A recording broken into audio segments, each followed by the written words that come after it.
नमस्ते सम्पूर्ण दाजुभाइ तथा दिदीबहिनीहरूमा स्वागत छ हाम्रो आफ्नै चिया गफ विथ विजय पोडकास्टमा, जहाँ हामी कुरा गर्नेछौँ सङ्घर्ष, प्रेरणा, सफलता, वैदेशिक जीवन र समाज, संस्कृति, युवा अनि महिलाहरूको आवाजको बारेमा। आजको हाम्रो एपिसोड अझ विशेष छ, किनभने आज हाम्रो एपिसोडमा हुनुहुन्छ महिला तथा युवा पुस्ताहरूको सक्रिय आवाज, समाजसेवामा निरन्तर योगदान दिइरहनु भएको र स्पेनमा रहेका नेपाली बालबालिकालाई नेपाली भाषा संस्कृति पढाउने पाठशालामा शिक्षिकाको रूपमा निरन्तर योगदान दिइरहनु भएको प्रेरणादायी व्यक्तित्व दीपिका श्रेष्ठजी। सर्वप्रथम सम्पूर्णमा तथा हाम्रो चिया गफ विथ विजय जाइलाई पनि I like to thank you for inviting me. सर्वप्रथम स्वागत छ हाम्रो पडकास्टमा। धन्यवाद। कस्तो छ दिनचर्या? चलिरहेको छ समाजसेवी र आफ्नो पर्सनल लाइफमा। हो है। हामी चाहिँ अलिकति तपाईँको फ्यामिली ब्याकग्राउन्डमा जाउँ है। हजुर। कस्तो छ तपाईँको फ्यामिली ब्याकग्राउन्ड? फ्यामिली ब्याकग्राउन्ड भन्नुपर्दाखेरि चाहिँ म एउटा एकदम जोइन्ट फ्यामिलीमा हुर्किएको छोरी मान्छेमा पर्छु, जहाँ चाहिँ मेरो हजुरबुवा हजुरआमा, मेरो मम्मु बाबा र दुईवटा दाइ र मेरो आन्टी लगायत म पनि छु। अलराइट। तपाईँको बाल्यकाल कस्तो रह्यो? बाल्यकाल एकदम रमाइलो भनौँ न, एकदमै फुलफुलेर हुर्केको एउटा छोरी मान्छे, अब एउटा मात्रै छोरी भनेर अब घरमा पनि एकदमै मायाले फुलफुलेको हुर्केको भनौँ न, सर्ट एन्ड स्विट भन्नुपर्दा। बाबा मम्मीको एक्लो छोरी, कान्छी छोरी होइन त? कान्छी छोरी। दुईवटा दाजुभाइहरूको माया पनि। ओके, ब्याक टु हाम्रो क्वेसनहरूमा है। ओके। स्पेनसम्मको यात्रा कसरी भयो? स्पेनसम्मको यात्रा भन्दा नि मेरो चाहिँ एउटा यो चाहिँ छुट्टै किसिमको यात्रा थियो, किनकि बाहिर जाने भनेर मेरो त्यस्तो सोच पनि थिएन। अब जहिले पनि अब घरमा चाहिँ कति कुराहरू चाहिँ सबै नै आफू धेरै डिपेन्डेन्ट भए जस्तो पनि फिल भयो। दाइहरू हुनुहुन्थ्यो, दुईवटा दाइ हुनुहुन्थ्यो, बाबाहरू हुनुहुन्थ्यो, एकदम माया पाएको भएर पनि अब त्यो पोसेसिभ फ्यामिली चाहिँ होइन, जहिले पनि अब बोल्ने बित्तिकै सबै कुरा केही गर्नै नपर्ने घर टक्क आइपुग्थ्यो क्या। अनि त्यस्तै क्रममा अब मेरो मामा चाहिँ हाम्रो जर्मनीमा हुनुहुन्थ्यो, अनि मामा चाहिँ नेपाल फर्किँदा बेको लागि नेपाल फर्किनु भएकोमा चाहिँ खास भने मेरो फर्स्ट डेस्टिनेसन प्लेस भनेको जर्मनी थियो। जर्मनी र स्विसको भिसा दुइटै एप्लाई गर्दा चाहिँ मेरो फर्स्ट अब स्विसमा लागेको भएर चाहिँ स्विस टु स्पेनको यात्रा भनौँ न, राम्रै गयो। फर्स्ट अफ अल ह्याभिङ 33 करोडको चिया है। कतिको? 33 करोडको। अब थोरै तपाईँको यो युथ एन्ड लिडरसिपको बारेमा जाउँ है। हजुर। युथ एन्ड फोरम लिडरसिपको बारेमा सोध्नु पर्दाखेरि युथ अथवा महिलामा तपाईँको भूमिका कस्तो छ? युथ र महिलामा मेरो भूमिका भन्नुपर्दाखेरि पनि उहाँहरूले मलाई चाहिँ कसरी लिनुहुन्छ भने चाहिँ म त्यो हेर्न चाहन्छु होइन। अब मैले के गरिरहेको छु भन्दाखेरि पनि मैले समाजलाई दिएको योगदान र हाम्रो बालबालिकाहरूलाई दिएको योगदान मैले गरिरहेको छु भन्दा पनि उहाँहरूले नै देखिरहनु भएको छ, मूल्याङ्कन गर्दा अझै राम्रो बेस हुन्छ। एज अ युथ कोअर्डिनेटर अब मैले पनि सक्दो आफ्नो काम गरिरहेको छु जस्तो विश्वास लाग्छ। विदेशमा रहेका युवा तथा महिलाहरूको अहिलेको समस्या कस्तो छ? के समस्या देख्नुहुन्छ? युवाको विषयमा भन्नुपर्दाखेरि चाहिँ अहिलेको युथहरूको समस्या भनेको चाहिँ अब धेरै, अब मेरो पनि सायद पनि छु म, अलिकति रिसा र पेसेन्ट धेरै कम देख्छु आजकलको युथहरूमा। जुन चाहिँ पहिलाको युथहरूमा चाहिँ अलिकति पेसेन्ट देखिरहेको हुन्छ, अहिले चाहिँ हामीलाई चाहिँ कस्तो हुन्छ भन्दाखेरि भइहालोस् गर्दै हालोस् जस्तो खालको, जसमा सायद म पनि पढ्छु होला कति, त्यो चाहिँ हाम्रो एउटा नेगेटिभ पार्ट पनि भयो नि आएको भन्दाखेरि चाहिँ अहिलेको युथहरू चाहिँ धेरै एडभान्स भइसकेका छन्। त्यो एउटालाई चाहिँ म पोजिटिभ पात्रको रूपमा पनि लिन चाहन्छु। युवाहरूलाई तपाईँको सन्देश के छ? युवा तथा महिला दिदीबहिनीहरूलाई चाहिँ मेरो सन्देश चाहिँ आफूमा विश्वास गर्नु। when there is a will there is a way। जस्तोसुकै कठिन परिस्थिति आए पनि तपाईँले त्यो गर्छु भने आँट राखिसकेपछि चाहिँ त्यो जसरी पनि तपाईँले गर्न सक्नुहुन्छ भन्ने चाहिँ एउटा सन्देश दिन चाहन्छु। गुड। अब हामी नेक्स्टमा चाहिँ जाउँ, वुमेन एन्ड इम्पावरमेन्टको कुरा गरौँ है। Women empowerment. विदेशमा महिलाहरूलाई सङ्घर्ष कस्तो छ? विदेशमा महिलाहरूलाई सङ्घर्ष चाहिँ हाम्रो नेपालको भन्दा अलिकति कमै होला होइन। किनकि यहाँ चाहिँ कतिजना दिदीबहिनीहरू चाहिँ डिपेन्डेन्टमा पनि आउनु भएको छ भने Okay. कतिजना चाहिँ स्ट्रगल गरेर आफैले कार्ड पनि बनाउनु भएको छ, त्यसमा कति दिदीबहिनीहरू पनि हुनुहुन्छ। अब यहाँको स्ट्रगल त खासै त्यस्तो अब डिपेन्डेन्टमा आउनु भएको सायद कति दिदीबहिनीहरूलाई चाहिँ अब सबैको नभनौँ, कतिमा चाहिँ अब भाइलेन्सहरू भइरहेको हुन्छ, कसैले बोल्न सकिरहनु हुँदैन, सबै चाहिँ पढ्नु हुँदैन, कति कुरामा चाहिँ कति दिदीबहिनीहरू। अब हामी जस्तो स्ट्रगल सिङ्गल फिमेलहरूको लागि भन्नुपर्दाखेरि चाहिँ अब साथ दिनलाई सपोर्ट गर्नको लागि अब कतिको आफ्नै मान्छेहरू हुनुहुन्न, अब मामा बाबाहरू सबै नेपालमा हुनुहुन्छ, कसैको फ्यामिली हुँदैन, कसै सिङ्गल आउनु पर्दा चाहिँ कहिले कहिले कामै गरेर आफूलाई त सान्त्वना दिने मान्छे नहुँदाखेरि चाहिँ डिप्रेसमा पनि जान सकिन्छ भनौँ न। यस्तो पनि भन, जस्तै महिलाहरू हजुर नेपालबाट डाइरेक्ट यहाँ स्पेन आउनु र हजुर थर्ड कन्ट्री भएर त्यहाँ आउनु, उनीहरूको त्यो अनुभव अथवा सिकाइमा केही फरक पर्छ?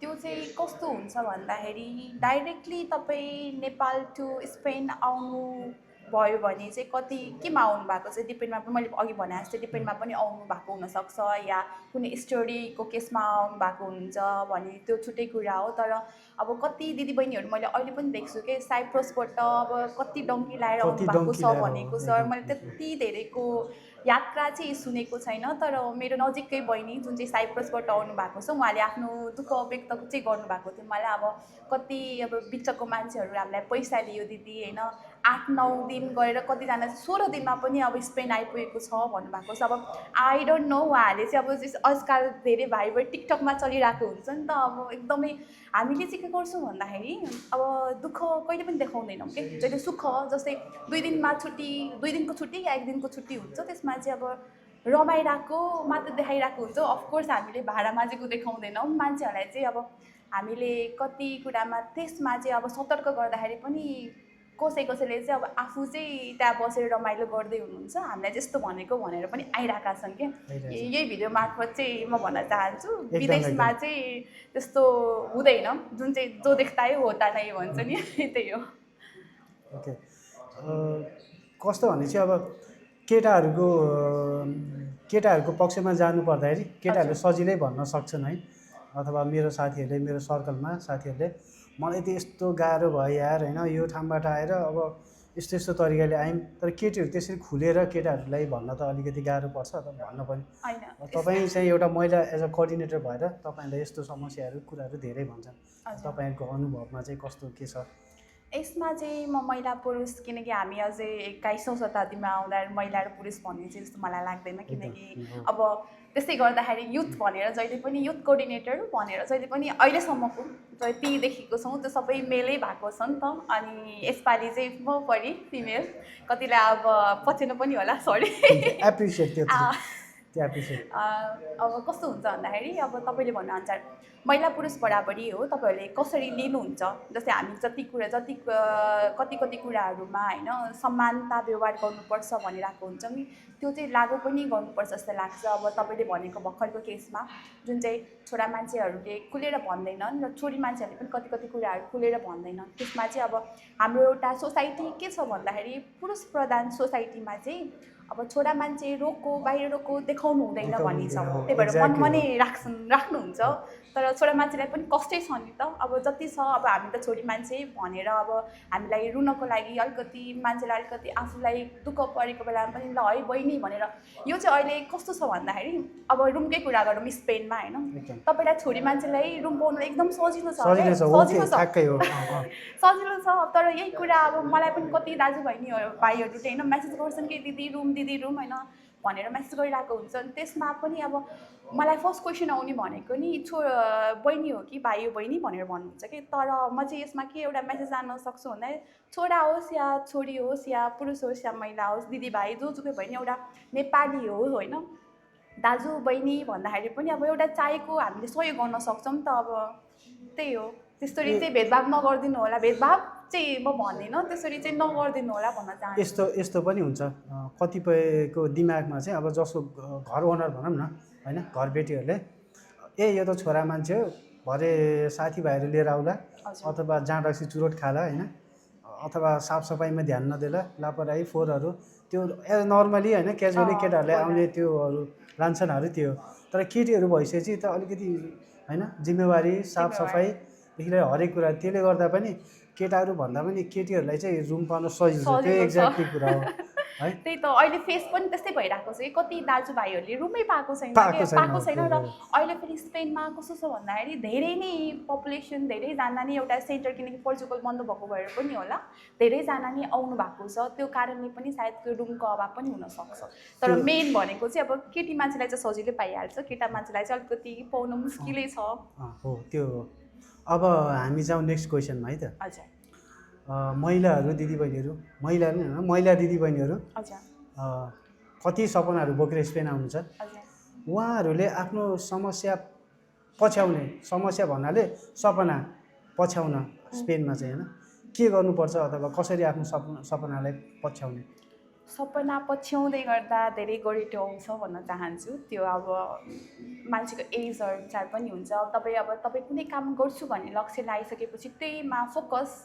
जस्तै आफ्नो ओरिएन्टेड हुनु पर्यो काममा म यो गर्छु भन्नलाई होइन अनि कति कुरामा चाहिँ अब केटीहरू हुन्छ अब एज अ आफ्नो उमेर भनौँ न टिनेजकै उमेर त हुन्छ नि अप टु 20, 21, 22 गर्दै 20 अब 20 इयर्समा चाहिँ अब कस्तो अब चाहना एट्र्याक्सन भन्ने होला होइन एट्र्याक्सन हुन्छ तर त्यो एट्र्याक्सन र फिलिङ्स पनि जाँदै गर्दाखेरि आफ्नो सपना आफ्नो डेस्टिनेसन आफूलाई के बन्ने इच्छा छ त्यसलाई चाहिँ कहिले पनि नमार्नु र सेल्फ लभ इज इम्पोर्टेन्ट भन्न चाहन्छु म चाहिँ आफूले धेरै माया गर्छु है अनि त्यही हो सेल्फ लभ इज इम्पोर्टेन्ट आफ्नो सपनालाई चाहिँ जसरी भयो नि आफूले पुरा गर्नुपर्छ भनेर त्यो चाहिँ इन्टेन्सन राखेर अगाडि बढ्नुभयो भने जोसुकै होस् त्यो दिदीबहिनी होइन दाजुभाइहरू पनि सफल हुनुहुन्छ क्या आई बिलिभ द्याट कि स्पेन आउने कुनै पनि पुरुष हो या महिला होइन फुल्ली प्रिपेयर भएर आउँछ होला होइन यस्तो फुल्ली प्रिपेयर चाहिँ कोही पनि लाइफमा हुँदैन अब भोलि आज हामी यसरी गफ गरिरहेको छौँ भोलि के हुन्छ भन्ने कुरा पनि थाहा हुँदैन नि त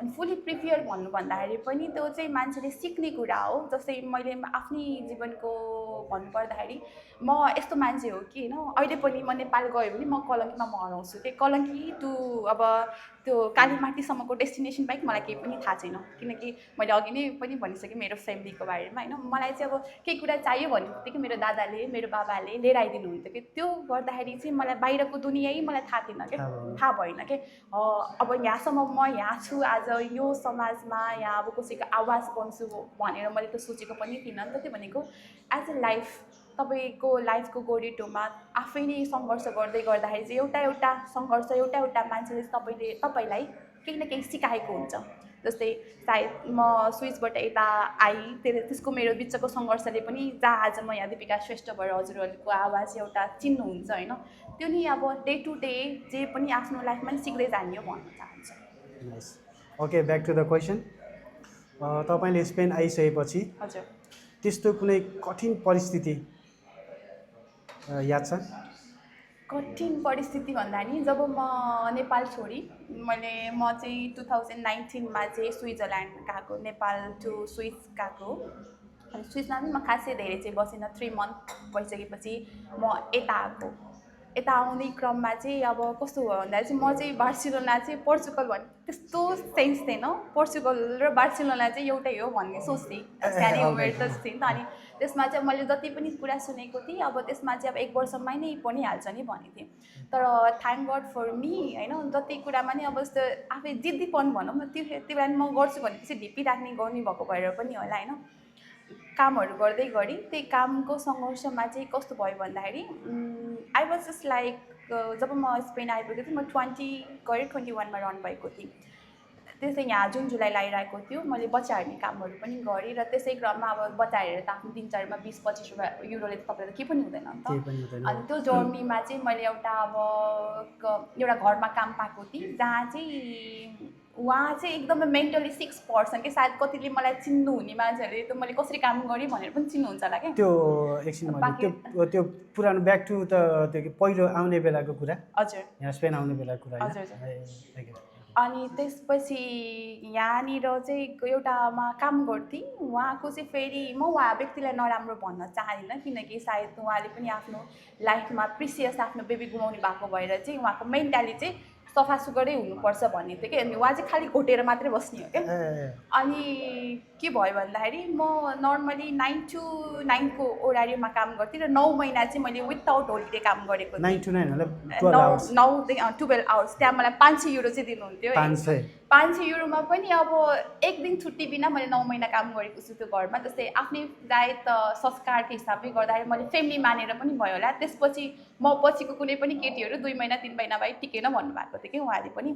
अनि कस्तो थियो भन्दाखेरि त्यहाँ धेरै चाहिँ केमिकलहरू, उहाँ चाहिँ एकदम सफा सुथरो मान्छे अनि केमिकल धेरै चलाउनु पर्ने थियो। जब किताग्रासा कतिले अब सफा गर्नु मान्छेलाई थाहा हुन्छ नि त, त्यो किताग्रासा यत्रो कति लिटरको किताग्रासा हुन्छ 2 दिन बाई 3 दिन टिक्दैन थियो क्या। अब त्यो केमिकल युज गर्दा गर्दा आफूलाई पनि कस्तो भइरहेको। अनि still I have some scars in my hand के।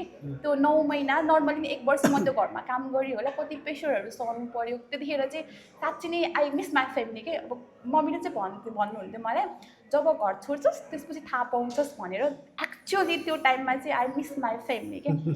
त्यसपछि भनेको जिन्दगीको सङ्घर्ष यस्तो रहेछ भनेर मैले भोगी पनि अनुभव पनि गर्न पाएँ। त्यो एउटा चाहिँ मिठो अनुभव थियो जीवनको। त्यहाँभन्दा पहिला त्यसरी त्यो 12 घन्टा काम गरेको हजुर कुनै अनुभव थियो पहिला गरेको? त्यस्तो होइन, म नेपालमा पनि एउटा खास नि अनुभवले भन्दा नि मलाई जहिले पनि काम गर्न मन लाग्ने खालको थिएँ। म नेपालमा पनि मोन्टेसरी ट्रेनिङ गरेर एउटा टिचिङको प्रोफेसनमा पनि म काम गर्थेँ। त्यहाँ चाहिँ म चाहिँ आफ्नो इन्ट्रेस्टले काम गर्थेँ कि मलाई केही सिक्नु थियो, केही सिकाउनु थियो भनेर, लाइफ बिजी होस् भनेर त्यो हिसाबले काम गर्थेँ। भने यहाँ चाहिँ अब तपाईँले काम गर्नुभयो भने तपाईँ रोडमा सुत्नुपर्छ कि त भोलिदेखि रोडमा सुत्नुपर्छ नि। 1 महिना भाडा तिरेर भने अर्को महिना चाहिँ रोडमा सुत्नुपर्छ। अनि त्यो भएको भएर त्यो चाहिँ मेरो एउटा निड्स थियो कि, किनकि मैले काम गरिनँ भने त्यसपछि मैले के गर्नु त, भोलिको लागि मैले खानु पऱ्यो, बस्नु पऱ्यो होइन।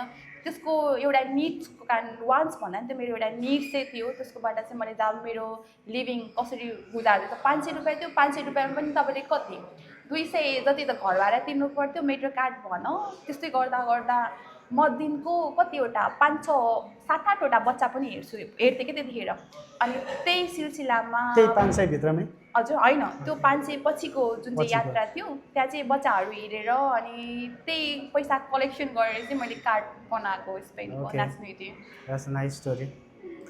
ओके, यहाँभन्दा 4-5 महिना अघितिरको हजुर पासपोर्ट नवीकरणको विषयमा एउटा क्वेसन सोध्छु है। हजुर भन्नु न। दीपिकाले खेलेको भूमिका त्यो एकदमै प्रेरणादायी भूमिका थियो त्यो बेला। हजुर लगभग 100-200 जनाको पासपोर्ट चाहिँ 100 टोटल्ली चाहिँ हामीले त्यो दिनमा 150 लिएर आएको थियो भने त्योभन्दा पहिला हामीले 30वटा जति लिएर आइसकेको थियौँ। टोटल्ली भन्दाखेरि 170वटा पासपोर्ट थियो। अनि त्यसपछि जुन चाहिँ बाँकी भएको पासपोर्ट चाहिँ फिर्ता लिनुभयो। अनि पछिको वितरणको पासपोर्ट पनि हामीले पर्सनली कन्ट्याक्ट गरेर मान्छेहरू लिएर आएर उहाँलाई सहयोग चाहिँ गरेको थियो। म त्यो भूमिकामा आउँछु। सबभन्दा पहिला चाहिँ हजुर त्यो दीपिकाले एक्लो महिला होइन, यहाँदेखि म्याड्रिड गएर 170-175 कति थियो पासपोर्ट झोलामा बोकेर होइन आउँदै गर्दाखेरि त्यसमा टिका टिप्पणी गर्ने मानिसहरूले धेरै तरिकाले त्यसलाई चाहिँ होइन उटपट्याङ बनाएर अथवा दीपिकाले यसरी आफ्नो केही कमिसनको लागि अथवा कसैको लागि त्यो काम गर्यो होला। अनि खासै त्यो बोक्न त नमिल्ला एकजनाले त्यत्रो जनाको, तर पनि त्यो दीपिकाको आफ्नो एउटा आँट थियो होइन, म त्यो केही गर्छु समाजमा भनेर। तर त्यसलाई चाहिँ नकारात्मक टिका टिप्पणी गर्यो त्यो विषयलाई निकालेर। त्यसमा केही भन्नु छ? पहिलो प्रथम चाहिँ म चाहिँ केही व्यक्तिहरूलाई चाहिँ एकदम धेरै धन्यवाद भन्न चाहन्छु। उहाँहरूले चाहिँ मलाई यसमा चाहिँ धेरै सहयोग गर्नुभएको थियो। अब नामै खुलेर भन्नुपर्दा चाहिँ सरला म्याम होइन, हाम्रो प्रवीण सर हुनुहुन्थ्यो। अनि विशेष गरी दिपा सिस्टर जुन चाहिँ म्यारिडमा हुनुहुन्छ उहाँले, र मेरो साथी क्रिसको टिमहरू पनि साथीहरू थियो। अनि हाम्रो प्रगति म्याम र हाम्रो एउटा नानी जुन चाहिँ पासपोर्ट वितरणको लागि पनि आएर हामीलाई सहयोग गर्नुभएको थियो। सायद अरू पनि हाम्रो अर्जुन सर जुन चाहिँ मलाई चाहिँ अब जानुभन्दा अगाडि चाहिँ म कसैलाई जान्छु भनेर पनि गएको थिइनँ। किनकि यस क्रममा चाहिँ के भएको थियो भन्दाखेरि अब एउटा पासपोर्ट मसँग यति धेरै पासपोर्ट आउँछ भनेर सोचे पनि थिएन। जुन चाहिँ एनआरएन स्पेनले एज ए युथ कोअर्डिनेटर मैले एनआरएन अफिसबाट कलेक्ट गरेको थियो। त्यहाँ चाहिँ 200 जति पासपोर्ट चाहिँ तपाईँको पासपोर्टै लस्ट एन्ड ड्यामेजको थियो भन्दाखेरि नर्मली 20-25वटा चाहिँ तपाईँको लस्टको थियो होइन। पहिलो चाहिँ के भन्न चाह्यो भन्दाखेरि फर्स्टमा चाहिँ म त्यो पासपोर्ट लिएर 264 टोटल भनौँ न 264वटा पासपोर्ट लिएर चाहिँ म म्याड्रिड गएको थिएँ। र म्याड्रिडको एम्बेसीसँग कुरा गर्नु पर्दाखेरि उहाँहरूको पनि केही नियमहरू भएको भएर चाहिँ त्यसरी एउटै व्यक्तिले त्यसरी पासपोर्ट लान पाउँदैन भनेर मलाई जानकारी दिनुभयो होइन। मेबी सबैको रुल्स एन्ड रेगुलेसन हुन्छ र हामीले फलोअप गर्नै पर्छ होइन। त्यसैमा चाहिँ अब हामीले केही समय चाहिँ 2-3-4 दिन चाहिँ त्यो पासपोर्ट चाहिँ त्यहीँ थियो। त्यहीँ भइसकेपछि अब कतिजनाको अब त्यत्रो रेस्पोन्सिबिलिटी आफूले लिएर आएकी छु होइन। कतिजनाले विश्वास गरिदिनु भएको छ होइन। कति नेगेटिभ टिप्पणी पनि आएको थियो कि अब मैले पासपोर्टको अब मलाई चाहिँ जाली पनि भनेर आरोप पनि लगाउनु भएको थियो सायद कुनै मिडियाले होइन। अब नखोला मैले छैन नाम चाहिँ त्यो जाली चाहिँ थिएन। त्यतिखेर चाहिँ सायद त्यो म्यासेजले चाहिँ मलाई चाहिँ एकदम धेरै हौसला पनि दियो क्या। अनि मैले आफैले नै डर लागेन कतै? डर किन डर, आफूले नराम्रो काम गरेको छैन त्यसमा डराउनुपर्छ भन्ने छैन त्यो। किनभने हाम्रै दाजुभाइ दिदीबहिनीको जुन चाहिँ मैले जिम्मेवारी लिँदै गर्दाखेरि चाहिँ मैले चाहिँ गर्नुपर्छ है, आफ्नो जिम्मेवारी पनि छ है भनेर नि म मेरो आफ्नो छुट्टी पनि थिएन। मेरो 4 दिनको छुट्टी लिएर म म्याड्रिड गएको थिएँ। म्याड्रिडमा पनि मलाई मैले भनिहालेँ I like to thankful for हाम्रो दिपा सिस्टर हुनुभयो। हाम्रो अर्को सरले पनि मलाई अलिक सहयोग गर्नुभएको थियो, हाम्रो एनआरएनए अध्यक्ष म्याड्रिडकोबाट पनि। अब म्याड्रिड चाहिँ त्यो बेलामा चाहिँ मेरो कस्तो थियो भन्दाखेरि एकदम नौलो, किनकि म कहिले पनि म्याड्रिडै गएको थिइनँ कि। म यहाँ जस्तै 8 वर्ष भयो म स्पेन आएको। मेरो फर्स्ट डेस्टिनेसन अलवेज प्लान कि म म्याड्रिड जान्छु भनेर चाहिँ जहिले पनि सोधेको थिएँ कि। तर त्यसरी म पुग्छु भनेर मलाई सोचेको थिइनँ क्या। म म्याड्रिडमा कसैलाई पनि चिन्दिनँ थिएँ। मेरो चिनाइ भनेको हाम्रो दिपा सिस्टर, हाम्रो हर्क सर, त्यो पनि संस्थाले मैले चिनेको हो। मेरो आफ्नो साथी हो म्याड्रिडमा बस्ने भने खासै कोही पनि थिएन। अब त्यसै क्रममा पछि जब म रिटर्न ब्याक भएर फेरि म म्याड्रिड जाँदाखेरि चाहिँ I talk with the embassy of Madrid. I like to thank पनि उहाँलाई पनि धन्यवाद भन्न चाहन्छु है, किनकि कोअर्डिनेसन गर्नुभएको थियो। उहाँहरूकै सिस्टम अनुसार उहाँहरूले भनेअनुसार जस्तै एकजनालाई प्रति व्यक्तिलाई 5वटा मात्रै पासपोर्ट दिने भनेर भन्नुभएको थियो उहाँले। अब ओके एउटा च्यालेन्ज एक्सेप्टेन्स भनौँ न, किनकि फर्स्टमा त म कहिले म्याड्रिडै गएको थिइनँ। म म्याड्रिडलाई कसैलाई पनि चिन्दिनँ थिएँ र मसँग 200वटा पासपोर्ट थियो। अब तपाईँले 200वटा पासपोर्ट प्रत्येक व्यक्तिलाई 5वटा दिने भनेपछि तपाईँलाई कतिवटा व्यक्ति चाहियो होला त? चाहियो नि त। अब त्यसमा एउटा 40-50 चाहियो। अनि त्यो 40-25 जना जाँदाखेरि पनि फेरि एउटा एम्बेसी अफ म्याड्रिडको एउटा समय तालिका छ होइन। समय तालिकामा कति बजीदेखि कति बजीसम्म, अनि फेरि सबै मेरो पासपोर्ट पनि हुन्छ भने पनि छैन। मैले लिएर आएको उहाँहरूसँग कुरा गर्ने क्रममा अब प्रत्येक उहाँहरूकै नेम अनुसार गएको। त्यसमा चाहिँ अब तपाईँले त्यहाँ गएर हेर्नुभयो भने सबै पासपोर्ट दिपिकाले लिएर आएको भन्न पनि मिल्दैन क्या। लिएर चाहिँ मैले आएको हो। आई लाइक टु थ्याङ्क है, यही भिडियो मार्फत चाहिँ मलाई चाहिँ जतिजनाले मलाई पासपोर्ट ल्याइदिनुको लागि जस्तै सहयोग गर्नुभयो, म बट तपाईँहरूलाई पर्सनली चिन्दिनँ थियो होला है। यो भिडियोबाट म चाहिँ तपाईँलाई एकदम ग्रेटफुल, थ्याङ्क यू। र त्यति अविश्वास मतलब विश्वास भनौँ न, तपाईँहरूले नचिनेको मान्छेलाई पनि अब कसैको डकुमेन्ट लिनु भनेको त यहाँ त चान्चु नै होइन नि त। तपाईँहरू होइन त्यो त चान्चु काहीँ पनि होइन होइन। त्यो पनि मैले भनेको एउटा शब्द, मेरो दिदीले या मेरो साथीहरूले भनेको शब्दबाट तपाईँ एउटा फोन कलमा आएर आफ्नो समय दिनुभयो। त्यसको लागि चाहिँ म धेरै थ्याङ्कफुल छु। र जतिको मैले पासपोर्ट लिएर आएको छु त्यसरी पनि सायद कति कुरामा त तल अप एन्ड डाउन पनि भएको थियो होला होइन, तर मिस्टेक भइहाल्छ होइन। अब त्यो क्रममा मलाई धेरै च्यालेन्जेसहरू आएको थियो। अब कसैको पासपोर्ट लिएर आउँदाखेरि पनि कतिको पासपोर्ट तलमाथि भएको थियो होइन। त्यसको चाहिँ एउटा छुट्टै मेमोरी छ लाइफमा, सायद म कहिले पनि फर्कट चाहिँ गर्दिनँ थिएँ। र जानुभन्दा अगाडि पनि मैले म पासपोर्ट दिन जाँदैछु भनेर कसैलाई पनि भनेको थिइनँ, जस्ट मेरो कोही व्यक्तिमालाई चाहिँ थाहा थियो। अनि अर्को एउटा च्यालेन्जेस के थियो भन्दाखेरि every one is searching for me के। त्यो चाहिँ अब त्यो कन्भर्सेसन स्टार्ट गर्दाखेरि कतिकोले मलाई त जिउ सरङ्ग पनि हुन्छ, किनकि म त्यो लाइक 2 सेकेन्डमा म त्यो एम्बेसीबाट म नभएको भए सायद मेरो लाइफ कति ड्यामेज हुन्थ्यो भने थाहा थिएन। किनकि त्यो दिनमा पनि लास्ट दिनमा लगभग मेरो हाम्रो कति पासपोर्ट कलेक्ट भइसकेको थियो, त्यसमा पनि 50वटा जति पासपोर्ट बाँकी थियो। र 50वटा पासपोर्ट क्रममा चाहिँ कस्तो भएको थियो भन्दाखेरि अब एम्बेसी नेपालीले त उहाँको नेपाली एम्बेसीको म्याड्रिडले त उहाँले त मलाई चिन्नु भएको छ, युथ कोअर्डिनेटर भनेर कोअर्डिनेटर गरिरहनु भएको थियो। तर अरूको पनि अरू मतलब यहाँको स्पेनिसको पनि मान्छेहरू हुनुहुन्थ्यो नि त। अनि कस्तो भएको थियो भन्दाखेरि अब तपाईँको आइडेन्टिटी यहाँ कसैले लिन पाउँदैन थियो। अनि हजुर जस्तो 5-6-7 जना मान्छे थियो जुन चाहिँ अब नर्मली हामीले नै हाम्रो मान्छे हो भनेर त्यस उहाँहरूकै प्रोसेसमा हामी गएको थियौँ नि त। अनि त्यतिखेर चाहिँ के भएको थियो भने उहाँले 5वटा पासपोर्ट लिएर आयो, मलाई दिनुभयो। अर्कोले 5वटा पासपोर्ट लिनुभयो, मलाई दिनुभयो। र गर्दाखेरि चाहिँ उसले चाहिँ त्यो वाच गरिरहेको थियो क्या। अनि she has been she or he अब त्यसो भनेर उहाँले चाहिँ अब म चाहिँ अब सबैको सकारात्मक हुँदैन नि त, मैले उहाँलाई नकारात्मक पनि भन्न चाहदिनँ किनकि को रहेछ भनेर उहाँलाई पनि थाहा थिएन नि त। अब म एज ए जिम्मेवारी पदमा भएर एनआरएन युथ कोअर्डिनेटर भएको भएर गएको भनेर उहाँलाई त इन्फर्मेसन पनि थाहा थिएन। उहाँले चाहिँ अब कसैको डकुमेन्ट त्यसरी राख्नु इलिगल हो भनेर पुलिस बोलाइदिनु चाहिँ भएको थियो। एकदमै त्यो हो त्यही कुरामा पुलिस बोलाइदिनु भएको थियो अनि लाइक इट्स स्टिल मलाई चाहिँ त्यो आउँछ क्या, किनकि म त्यहाँ जस्ट 1 सेकेन्डबाट म त्यो पासपोर्ट लिएर म त्यो एम्बेसीबाट म कसरी ननिस्किया भागेँ भए? थाहा भएन। स्टिल आएको चाहिँ थियो, आएर जस्ट नर्मलै भएको त्यस्तो चाहिँ कन्भर्सेसन त्यस्तो चाहिँ धेरै इफेक्ट भएन र आज म यहाँ छु खुसी साथ हजुरहरूको साथमा। तपाईँहरूले पासपोर्ट पनि पाउनु भयो होला। मैले एउटा फोटो देखाएको थिएँ दिपिकाको त्यहाँ जस्ट त्यो पासपोर्ट बोकेर मेट्रोमा होइन मेट्रोको झ्यालमा बसेर एउटा फोटो खिचेर त्यो ग्रुपमा त्यो अझै पनि याद आउँछ त्यो ग्रुपमा युथ फोरम ग्रुपमा समथिङ केमा चाहिँ हालेको थियो ओके होइन। फर्स्ट अफ अल त्यो साहस त्यो समाजसेवी गर्छु भन्ने भित्रदेखिको त्यो भावनालाई एप्रिसिएट है। Thank you. ओके अब यो सिरियस धेरै कुराहरू भयो, अब हजुर, हामी हजुर। अलिकति फन मा जाउँ न, फन एन्ड पर्सनमा है जाउँ है। ओके हुन्छ। फुर्सदमा के गर्न मनपर्छ?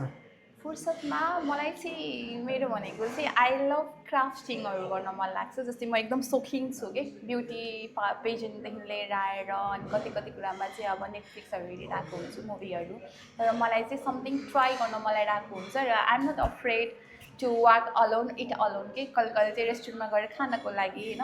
मेरो साथी सबैले देख्नुहुन्छ होला, अब कति हेर्दाखेरि सबैसँग मिलनसार भए पनि मेरो एकदम क्लोज साथी भनेको मात्रै कमै छ।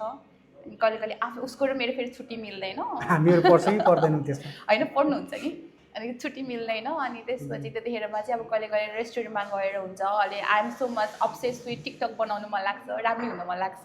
एकदम। अनि त्यो अरू कुरामा चाहिँ म कहिले कहिले हेर्छु, जस्तै वुमेनहरूको यहाँ कतिवटा एनजिओजहरू छ यहाँसँग म कनेक्टेड पनि छु होइन। त्यहाँ चाहिँ कहिले कहिले म नर्मल्ली नै म थर्सडेहरू हाम्रो गइरहेको पनि हुन्छु। यही पोडकास्टबाट चाहिँ म एउटा मेसेज के देख्न थालेँ भने अहिले जुन चाहिँ हाम्रो इमिग्रेसन खोलेको छ, इमिग्रेसनमा पनि हामीले जुन चाहिँ दिदीबहिनीहरूको लागि दाजुभाइहरूको लागि चाहिँ हामीले फ्री सर्भिस एप्लाई पनि गरिदिरहेको छौँ यहाँको एनजिओजहरूबाट।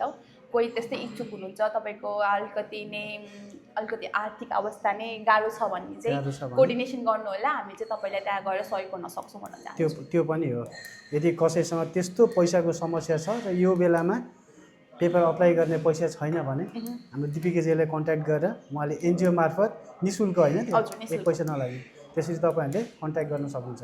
ओके अर्को क्वेसनतिर जाउँ है। हुन्छ। तपाईँलाई नेपाली फुड मनपर्छ या स्पेनिस फुड? मलाई चाहिँ नेपाली फुड एकदम मोमो भन्ने बित्तिकै चाहिँ एकदम मनपर्छ। मोमो भयो, हाम्रो नेवारी फुड भयो। Have you tried Spanish food? हजुर, स्पेनिसमा चाहिँ यस्तो भयो क्या, आई वान ट्राई, मैले ट्राई पनि कति गरेको छु, तर म चाहिँ एउटा भेज पढेँ अनि त्यही भएर हाम्रो स्पेनिस फुडमा चाहिँ कि त खालि एग राखिदिनुहुन्छ कि आतुन राखिदिनुहुन्छ अनि कहिले कहिले चाहिँ अब सबै त्यो बढेको भएर चाहिँ मेसो अलिकति त्यसमा नपर्ने भएको भएर चाहिँ I love Nepali food more. Nepali फुडमा के मनपर्छ? मोमो मनपर्छ मलाई भनेको एकदम। मलाई चाहिँ नेपाल गयो भने चाहिँ the first I will it भनेको चाहिँ मलाई चाहिँ लाफिङ। अहिले पनि पानी आयो लाफिङ भनेको चाहिँ त्यो सेम्बु बौद्ध स्तरमा त्यो पाउँछ क्या, त्यो इट्स लाइक क्रेभिङ। त्यो चाहिँ अहिले पनि म मिस गर्छु चामलको पिठो भित्र त्यो स्टिम गरेर येल्लो कलरको हुन्छ अनि त्यसलाई लाफिङ। यमरी भनेको छुट्टै त्यो नेवारी फुड भयो। त्यो लाफिङ भनेको कस्तो हुन्छ भने केटीहरूलाई चाहिँ सबैलाई थाहा हुन्छ, सायद जसले हेर्नुहुन्छ उहाँहरूले सायद कमेन्ट पनि गर्नु होला होइन। मैले ट्राई गरेर होइन रहेछ। त्यो चाहिँ कस्तो हुन्छ भन्दाखेरि तपाईँको जस्ट भयो नि रोटी भयो नि, त्यो रोटी नै हुन्छ तर त्यो रोटी चाहिँ येल्लो कलरको भएर स्टिम गरेकोबाट निकालेको हुन्छ र त कटिङ गरेर तपाईँ ऱ्यापिङ गरेर अब त्यसरी नै बनाएको हुन्छ कि this is so much good है। तपाईँ नेपाल जानुहुन्छ भने चाहिँ ट्राई। त्यस्तो यहाँ एथेन्टिक खानेकुराहरू नेपाली त्यो परिकारहरू पाउने रेस्टुरेन्टहरू हुनुहुन्छ। लाफिङ चाहिँ होइन, यहाँ चाहिँ अब धेरै नेपालको जस्तै तपाईँले लसुनकै कुरा गर्नुभयो भने त्यहाँनिर पाउनुहुन्छ। तपाईँ नेवारी फुडको थालीहरू पाउनुहुन्छ। दाइ हाम्रो सुभाष बहादुर राईको त्यहाँ भयो, हाम्रो मम्मिस मोमोको दिदीहरू भयो होइन, अनि मम्मिस मोमो भयो, रोल नेपालको दाइहरू भयो। अब कति रेस्टुरेन्टहरू छ, म हिजो भर्खर हाम्रो एउटा रेस्टुरेन्टमा गएको थिएँ हाम्रो संस्था, त्यहाँ पनि भयो होइन। त्यहाँ चाहिँ अब कस्तो भने हाम्रो एकदमै इन्भाइरोमेन्ट नेपाली इन्भाइरोमेन्ट त्यो गर्दाखेरि नि आफू नि नेपालमै पुग्या कि जस्तो फिल हुन्छ क्या त्यो गर्दा पनि अहिले जस्तो 7-8 वर्ष भयो म 8 वर्ष भयो म स्पेन आएको एकचोटि मात्रै नेपाल गएको छु होला अब हामी सोच्दैछु पछिल्लो समय मन्त्रामा बसेको थियौँ नि त मन्त्र मन्त्र पनि एकदमै राम्रो छ नेपाली क्युजिन हेर त्यसमा है खाएको मोमो चाहिँ एकदम मिठो छ। एउटा शब्दमा जीवन भन्नु पर्यो भने जीवन भनेको सङ्घर्ष गर्ने हो आफ्नो म चाहिँ सङ्घर्षै गर्ने हो भन्छु सङ्घर्षमा अप एन्ड डाउन हुन्छ त्यसलाई चाहिँ तपाईँले कसरी लिनुहुन्छ आफ्नो लाइफ एकदम डिप्रेस नि मलाई ओके भनेर लिनुहुन्छ कि कुल भनेर लिने म चाहिँ एकदम जे हुन्छ देखा जाएगा भनेर लिनेमा पर्छु आई विल म्यानेज ह्यान्डल भइहाल्छ नि भन्नेमा सङ्घर्ष गर्दै जाने सिक्दै जाने हो ओके नाइस ओके दिपिकाजी हजुर अब हामी एउटा निकै राम्रो प्रेरणादायी विषयमा प्रवेश गर्दैछौँ है। फर्स्ट अफ अल तपाईँ नेपाली बालबालिकाहरूलाई नेपाली भाषा पढाउने पाठशालामा शिक्षिकाको रूपमा पनि हुनुहुन्छ है। हजुर यो यात्रा कसरी सुरु भयो? पहिलो प्रथम चाहिँ म यही भिडियोबाट चाहिँ म हाम्रो पाठशाला परिवार जुन चाहिँ हाम्रो कोअर्डिनेसन एज अ संयोजक सल्लाह म्याम हुनुहुन्छ हाम्रो अरुण सरदेखि लिएर सबैलाई म चाहिँ एउटा धन्यवाद भन्न चाहन्छु सम्पूर्णलाई धन्यवाद किनकि हजुरहरूको यो प्लेटफर्मले नि आज म यहाँ I feel me so much inspiration कि म आज यहाँ आज दिपिका श्रेष्ठ भनेर हजुरहरू सामु चिनेकी छु जस्तो लाग्छ। त्यसमा चाहिँ अब कस्तो थियो कसरी सुरु भयो मेरो पाठशालाको यात्रा भन्दाखेरि पनि मलाई चाहिँ बच्चा फर्स्टमा चाहिँ मलाई जब नेपालकै कुरा गर्नुपर्दा चाहिँ जे हुँदैन जिन्दगीमा त्यही भोग्नुपर्छ भने जस्तै हो कि यो चाहिँ होइन किनकि मलाई चाहिँ बच्चा खासै मनपर्ने थिएन मेरो लाइफको जर्नीमा कुरा गर्नुपर्दाखेरि चाहिँ। अनि जब टिचिङ गर्ने बेलामा चाहिँ मेरो साथी एउटा टिचर थियो जो चाहिँ पूजा थियो उसले चाहिँ टिचिङ गर्थ्यो अनि त्यतिखेर चाहिँ एउटा भ्याकेन्सी थियो कि अनि सी रिफर मी त मेरो स्कुलमा आइज नि त भनेर भनेको थियो अनि ओके भने मेरो काम चाहिँ खास भयो नि जस्तै 5, 6, 7, 8को लागि एउटा इङ्ग्लिस टिचर र साइन्स टिचरको लागि भनेर उहाँले भ्याकेन्सी एनाउन्समेन्ट गरिदिनु भएको थियो। तर दुर्भाग्य भनौँ कि भाग्य भनौँ कि आई डोन्ट नो अब मैले त्यही स्कुलमा पढाउँदै जाँदाखेरि चाहिँ एउटा म्याम चाहिँ मेटर्निटीको लागि लिभ लिनुभएको रहेछ and the principal said me you have to just certain मन चाहिँ तपाईँहरू एलकेजी युकेजी क्लासको लागि क्लास लिइदिनु भन्नुभएको थियो होइन। 24जना बच्चा थिए still I have the fresh memories अझैसम्म याद हुन्छ कि मलाई। अनि माई मम कल मी 20चोटि कल गर्नुभएको थियो किनकि जब किनकि मलाई बच्चा मन नपर्ने त्यो age when I was like त्यो एजमा हुँदैसम्म पनि मैले मेरो भदा बाइक कसैलाई पनि म लिन्थिनँ क्या मलाई त्यो बच्चा भन्ने बित्तिकै इरिटेसन फिल टाइपको थिएँ म। तर त्यस्तो कन्डिसनमा अब तपाईँ जब गर्न जानुभएको छ बच्चा थियो पुरा त्यो मङ्की जस्तै गरेर राखेको फर्स्टको दिन अझै पनि मलाई याद छ होइन। मलाई चाहिँ बच्चाहरूले नि माया के हो भन्नलाई सिकाएको भएर चाहिँ म चाहिँ मेरो जर्नी चाहिँ एकदमै I am too much close with children. अनि अहिलेको पाठशालामा पनि अब उहाँहरूको आफ्नै बच्चाहरू मैले जन्म दिएको होइन नि त उहाँहरूकै बच्चाहरू हुन्छ तर उहाँहरूले आफ्नै बच्चाहरूलाई हाम्रो अगाडि गाली गर्दाखेरि पनि कस्तो फिल लाग्छ भने हामीलाई चित्त दुख्छ क्या। अनि पाठशालाको बच्चाहरू अस्तिको प्रोग्राममा पनि जानुभएको थियो होइन त्यसमा पनि अब when they represent as a student of our school होइन त्यसमा चाहिँ स्टेजसम्म त्यो हौसलाले बोल्नु गर्दाखेरि चाहिँ उनीहरूले गरिरहेको त्यो यात्रामा चाहिँ हाम्रो पनि कति योगदान भएको भएर होला होइन we feel so much proud feel हुन्छ क्या।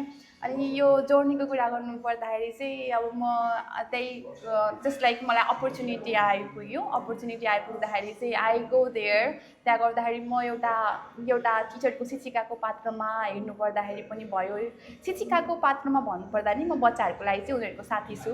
अब कतिजनाले मलाई प्यारेन्ट्सहरूले पनि चिन्नुहुन्छ होला होइन मलाई एकदमै एट्याचमेन्ट छ बच्चाहरूसँग चाहिँ उनीहरूको हक भयो उनीहरूलाई अब कति कुराहरू सिकाउनु परिरहेको हुन्छ उनीहरूको आमा बुवाले गाली गर्दा पनि हाम्रो बच्चालाई किन गाली गरे होला जस्तो फिल हुन्छ क्या त्यो हार्ट वर्ड कनेक्सन छ नि एकदमै कनेक्सन त्यो चाहिँ मलाई किनकि मैले भने नि त मेरो जीवनमा माया भन्ने अर्थ माया के हो भन्ने कुरा नि मलाई सायद बच्चाहरूले जुन चाहिँ मेरो नेपालको टिचिङकोले नि मलाई सिकाएको किनकि मलाई बच्चा खासै मन पर्दैन थियो कि। अनि when I was in that journey of my life होइन कस्तो हुन्थ्यो भन्दाखेरि त्यो 2-3 क्लासको बच्चाहरू हुन्थ्यो अनि म एज अ क्लास टिचर भएर बिचमा बस्नु पर्दाखेरि त्यो पुरा बच्चाहरूले घेरेर राखेको हुन्थ्यो कि। अनि टिफिन हुन्थ्यो सबैको टिफिनहरू खाँदा they make me feel love with them क्या उनीहरूले नि मलाई माया गर्न सिकाएको उनीहरूबाट नि त्यसपछि चाहिँ मलाई बच्चासँग चाहिँ एट्याचमेन्ट भएर अहिले चाहिँ बच्चा चाहिँ एउटा पार्ट अफ लाइफ नै भनौँ न आफ्नै बच्चालाई उहाँहरूको बच्चाहरूलाई उहाँहरूले नि गाली गर्दाखेरि पनि मलाई चाहिँ कस्तो किन गरेको होला just like I feel too much protective है त्यसको लागि चाहिँ मैले दिपिकाको प्रोफाइल हेर्दै जाँदाखेरि अब कुनै व्यक्तिलाई गेस्टमा बोलाउनु पर्छ भने चाहिँ अलिकति रिसर्च त होइन हजुर मैले हेर्दै जाँदाखेरि त्यहाँ मैले करिबन 2-4वटा फोटो भेटेको थिएँ जहाँ साना साना बच्चाहरू यस्तो भुइँमा बसेर त्यो के दानाले चाहिँ त्यो क ख ग घ बनाएको होइन बनाएको लगभग त्यो बालबालिकाहरूले झुमेर ती बिचा होइन आई फिल सो त्यो कनेक्टेड विथ द किड्स के होइन कतिजना बालबालिकाहरूले पढाउनुहुन्छ हाम्रो पाठशालामा चाहिँ अहिले चाहिँ 2टा कक्षाहरू सञ्चालन भइरहेको छ जसमा चाहिँ म एउटा लिन्छु भने एउटा सल्लाह म्यामले लिइरहनु भएको छ मेरो कक्षामा चाहिँ 20जना जति छ भने अर्को हाम्रो ठुलो कक्षामा चाहिँ उनीहरू चाहिँ एडल्टै भइसके नर्मली नि 15जना जति छन् बच्चाहरू आउने क्रममा पनि छन् होइन तपाईँले भन्नुभएको उत्तर पनि मैले दिएँ त्यो चाहिँ एउटा बिन के जुन चाहिँ बिनलाई अब नेपालीबाट भन्नुपर्दाखेरि अब सिमी होइन सिमी थिएन त्यो त्यतिखेर चाहिँ तपाईँको राजमाको केरा त्यसमा चाहिँ अब हाम्रो सायद त्यो दिनकोमा चाहिँ एक्स्ट्रा एक्टिभिटिज गर्ने भनेको भएर हाम्रो क्लास चाहिँ माथि सेजतामा हुन्छ भन्दाखेरि हाम्रो यतानिर चाहिँ त्यहाँ बर्थडेहरू सेलिब्रेसन भइरहेको हुन्छ कि बच्चाहरूको त्यहाँ नै उनीहरूलाई नि किनकि जति कुरा हुन्छ जीवनमा नि अब चाहिँ डक्टर बन्नको लागि तपाईँले पुरै डक्टर पढ्नु भयो अरे तर तपाईँले प्र्याक्टिकली गरेको छैन भने त अब त्यसको कुनै अर्थ हुँदैन नि त अब तपाईँ अपरेसनमा यसरी चिन्नुहुन्छ भन्ने कुरा तपाईँलाई थाहा नै हुँदैन नि त हरेक कुरा प्र्याक्टिकलमा जानुपर्छ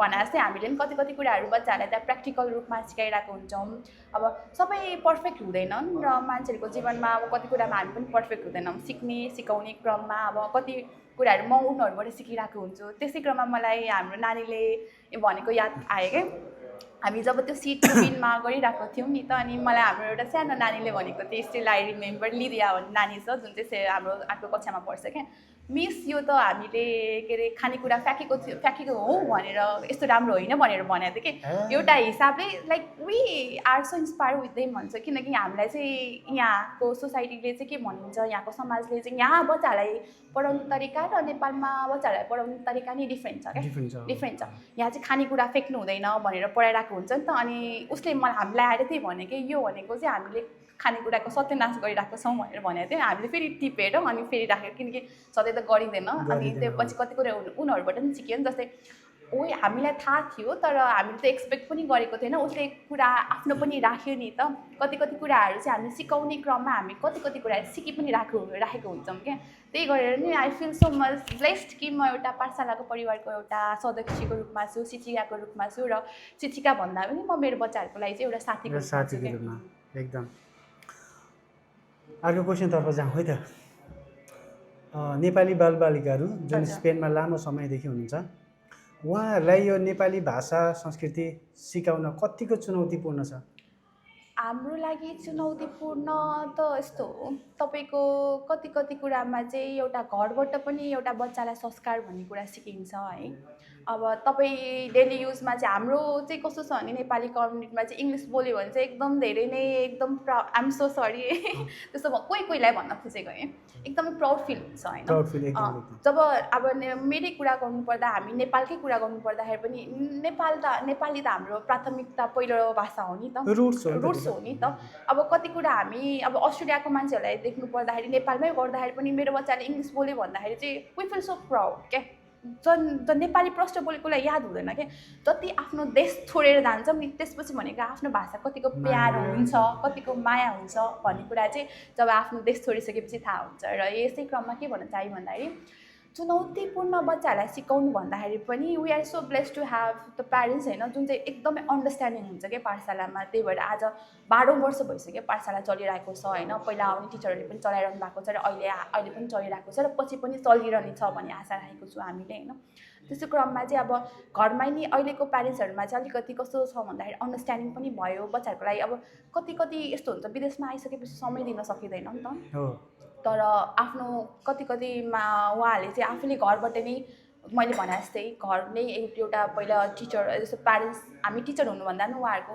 फर्स्टको प्यारेन्ट्स टिचर भनेको त प्यारेन्ट्स हुन्छ नि त अनि उहाँहरूले नि घरमा नेपाली बोल्दै गर्दाखेरि नेपाली भाषामा बोल्दै गर्दाखेरि उनीहरूलाई चाहिँ युज चुज भएको भएर बोल्छन् हाम्रो स्कुलमा एउटा नानी छ जुन चाहिँ उहाँको प्यारेन्ट्स चाहिँ बाबा चाहिँ नेपाली हुनुहुन्छ, मम्मी चाहिँ स्पेनिस हुनुहुन्छ क्या। ए सानो छ यत्रो, उसको नाम चाहिँ आना हो है स्टिल के। उसलाई अब घरमा उहाँहरूको नेपाली अब कल्चर डिफ्रेन्ट भयो नि त। जस्तै एउटा बच्चा सबसे क्लोज कोसँग हुन्छ त? एउटा आमासँग हुन्छ नि त। आमासँग क्लोज हुँदा हुँदा पनि उहाँको बुवाले उहाँलाई समय दिइरहेको छ भन्दाखेरि त्यो नानीले नेपाली सबै बुझ्छ क्या। ऊ आउँछ, लेख्छ, अनि म चाहिँ उसलाई नेपालीबाट भन्छु, उसले चाहिँ कोर्डिनेसन गर्ने बेलामा चाहिँ इङ्ग्लिसबाट रिप्लाई दिन्छ क्या। अनि उसको चाहिँ कस्तो एउटा स्विट भनौँ न, सानो छ होइन। अनि लेख्छ लेख्छ लेख्छ, लेखिसकेपछि जुरुक्क उठ्छ अनि ब्याग प्याक गरेर अनि जान्छ क्या।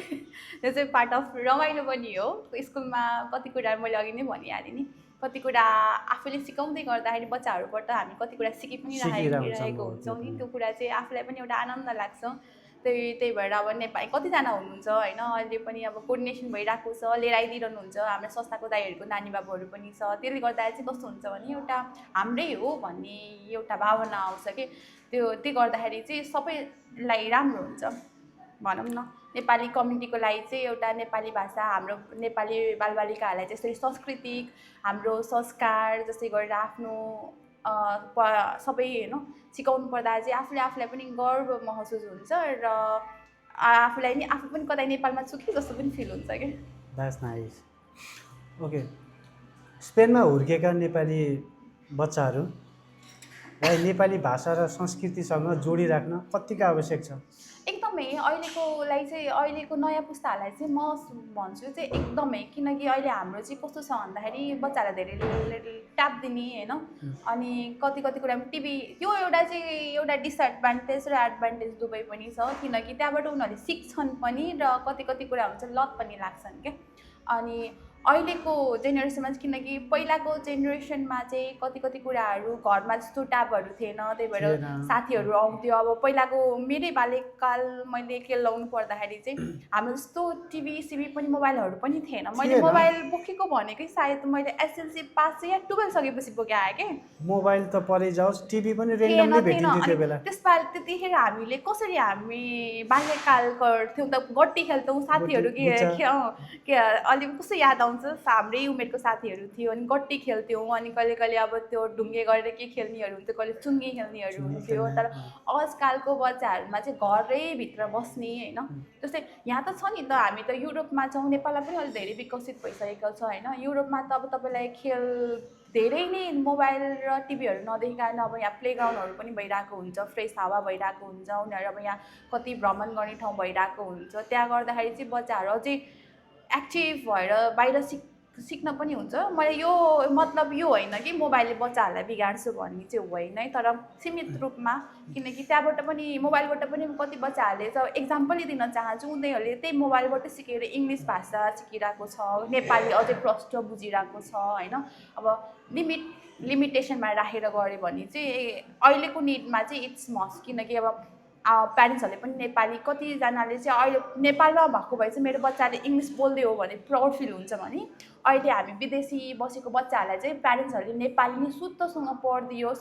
लेख्न त अब उनीहरूको अलिकति डिफ्रेन्ट चाहिँ हुन्छ होइन, सकेसम्म कोसिस गरिरहेको पनि हुन्छौँ हामीले। जस्तो नेपाल जस्तो पुरा त लेख्न सक्दैन, त्यही पनि कोसिसले कति उनी आफ्नो विचारहरू प्रष्ट भन्न सक्छन्। अस्तिनीको हाम्रो सागरादाको फ्यामिलीमा पनि उनीहरूले आफ्नो कुराहरू राखेका थिए। कति प्रोग्रामहरूमा चाहिँ we feel so much grateful कि उहाँहरूले पाठशालालाई इन्भिटेसन गर्नुहुन्छ। र वी फिल भन्दा नि जब आफ्नो बच्चाहरू त्यो लेभलको स्टेजमा गएर पर्फर्मेन्स गर्दाखेरि चाहिँ त्यो चाहिँ जन्म अरूले दिएको हो, तर त्यो एउटा भूमिका त को हो भन्दाखेरि चाहिँ पाठशालाको बच्चा हो भन्दाखेरि त हाम्रो बच्चा हो भन्दाखेरि चाहिँ we feel so much proud कि अस्ति नै उनीहरूले आफ्नो प्रस्तुति गर्दाखेरि पनि त्यहाँ गर्दाखेरि चाहिँ हाम्रो बच्चा है। कति कुरा चाहिँ अब पहिलादेखि त म नयाँ सालको त्यो प्रोग्राम भएको बेला यहाँ सागरादाको बेला पनि उनीहरूले चाहिँ अब टुरिज्म प्रमोसन गरिरहेको थियो, सानो थियो, नाचिरहेको थियो, कति कुराहरू उनीहरूले बोलिरहेको थियो होइन। त्यसले गर्दा चाहिँ हामी आफूलाई पनि कति कुराहरू धेरै क्राउडमा जाँदाखेरि नर्भसनेस फेस हुन्छ नि त। त्यत्रो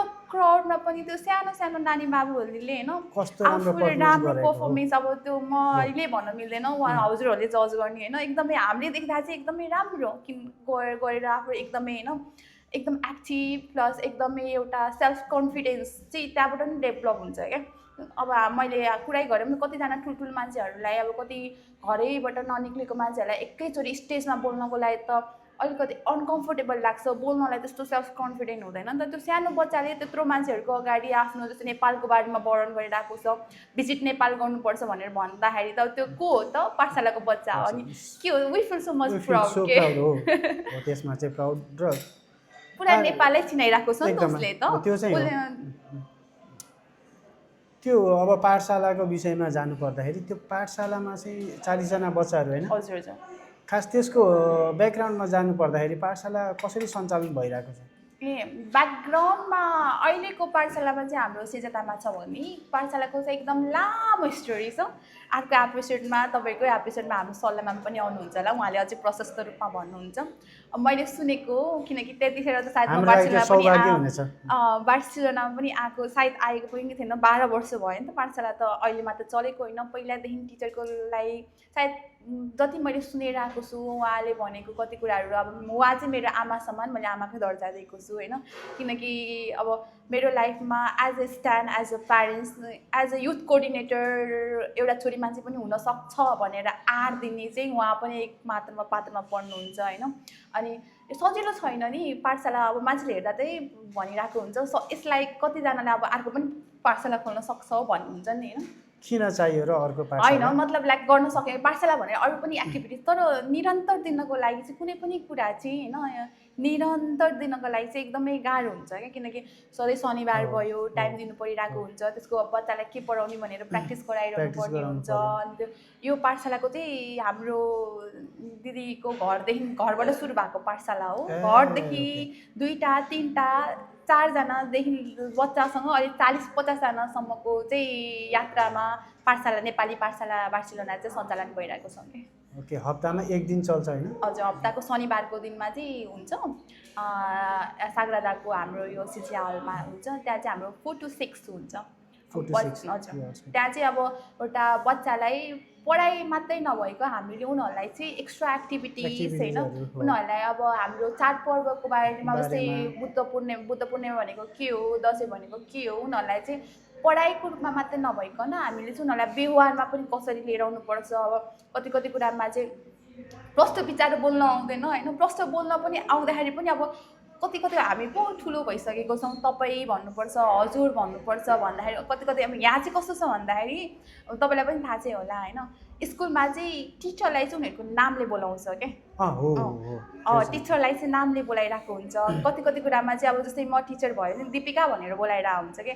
तर हाम्रो कल्चरले त्यो हेर्दाखेरि त तपाईँले त्यो हेर्नुहोस् त मिसलाई पनि नामले बोलाएको छ है भन्ने हुन्छ कि। तर त्यो कुरा सिक्दैछन् कि उनीहरूले गुरुआमा भन्ने वर्डहरू सिकिरहेको छ, मिस भन्ने कुरा, आदर थ्रु मान्छेलाई कसरी गर्नुपर्छ भन्ने कुरा चाहिँ एउटा पाठशालामा आएको बच्चालाई चाहिँ हामीले त्यो देख्न सक्छौँ। तपाईँ बाटोमा भेट्यो भने नमस्ते गर्छ होइन, त्यो चाहिँ कस्तो राम्रो लाग्छ। म अलिकति आफ्नो त्यो बाल्यकालमा जाउँ होइन। हामी के गर्थ्यौँ भनेपछि अब सानोदेखि अलिकति चकचके म हाम्रो स्कुलमा एउटा बिएससी मास्टर आउनुभएको थियो होइन, उहाँले चाहिँ म्याथ पढाउनु थियो।